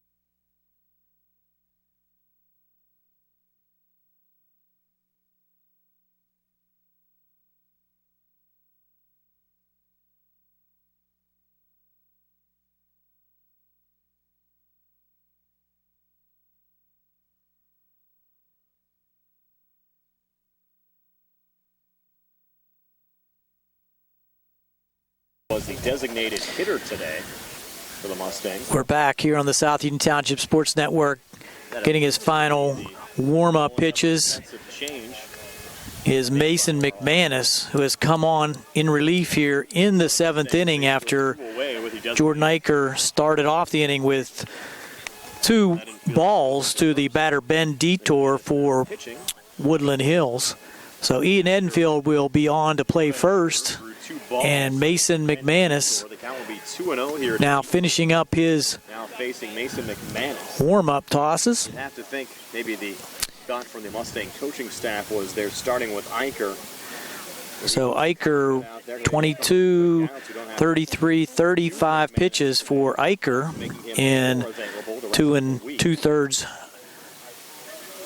of an inning. McManus would go over 25 pitches in this game. He would not be able to pitch tomorrow if nobody out. 2-0. Ben Detour stepping in for Woodland Hills. 6-4, Mustangs on top. First pitch is way high. 3-0, and you got to believe Detour is going to be taking to a strike here, trying to get on base. You have Sheldon Johnson in the on-deck circle representing the game-tying run. Things tightening up in the top half of the 7th inning. The Mustangs, though, they're used to it this season. Winds and deals. 3-0 pitch now on. That one's in there for a strike at the numbers. Count now at 3-1. 3-1. This half inning may be brought to you by Ted Silva and Sun Auto Repair. Ben Detour now facing Mason McManus. Coming on in relief here in the top half of the 7th inning. Detour will step out.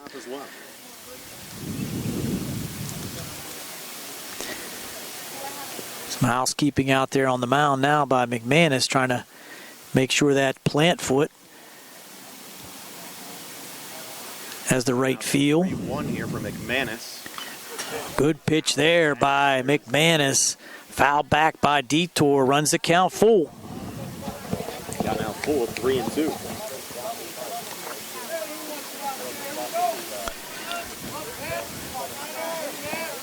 Same defense for the Mustangs, but for Ian Edenfield coming in to play first base. McManus, 3-2 pitch to Detour.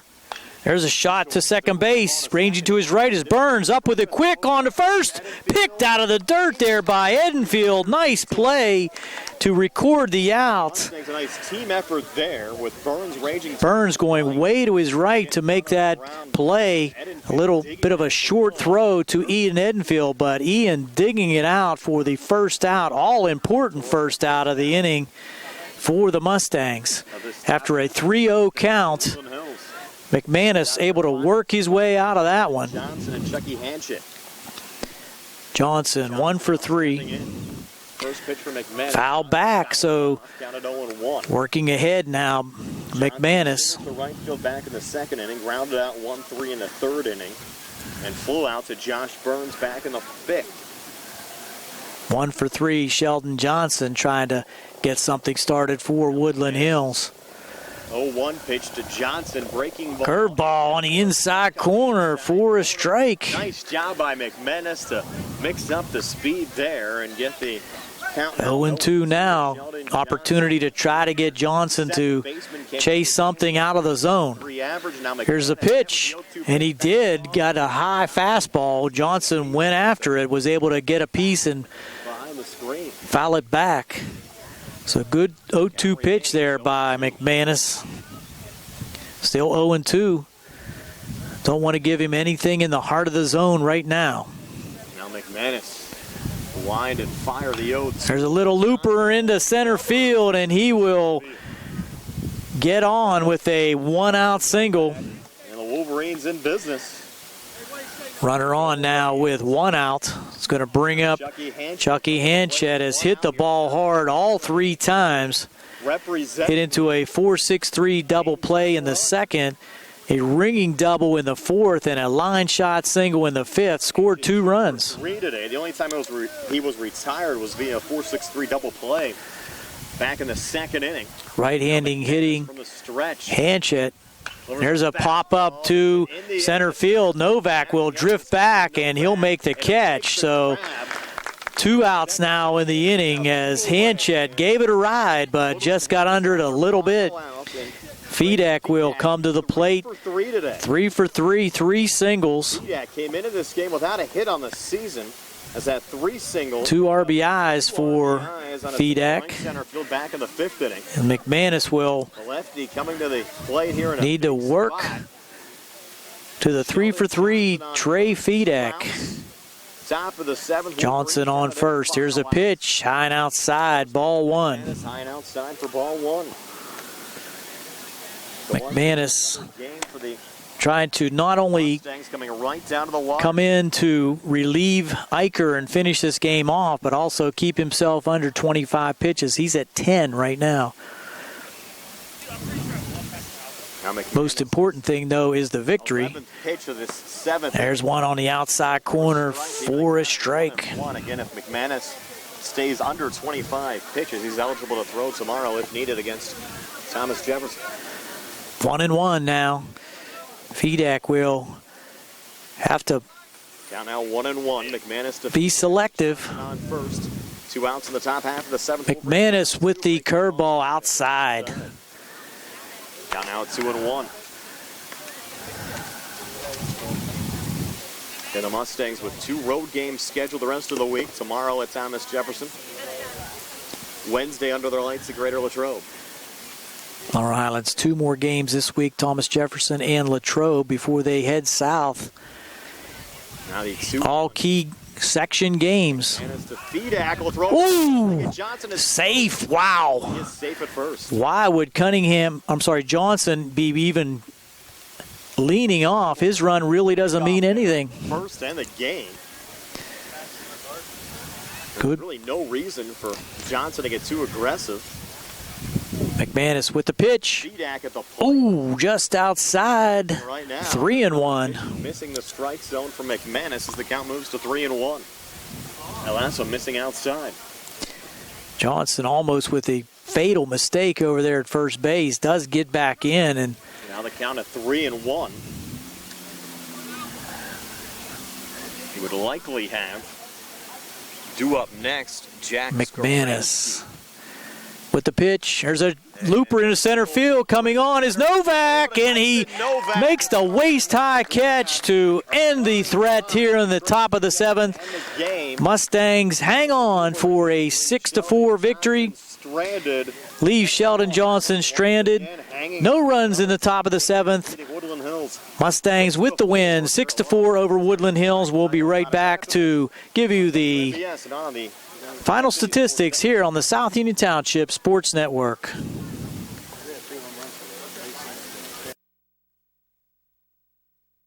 Davis and Davis, helping the injured. If you're injured in an accident, after you address the medical problems, you're going to be faced with numerous questions concerning who's going to pay your medical bills, your property damage, the wages that you might be losing if you can't go to work. These are things that you need counsel for. That your income is protected, that your bills are paid, that your family's taken care of. We've been doing this since 1976. We've helped injured people. We can help you. Davis and Davis, attorneys at law.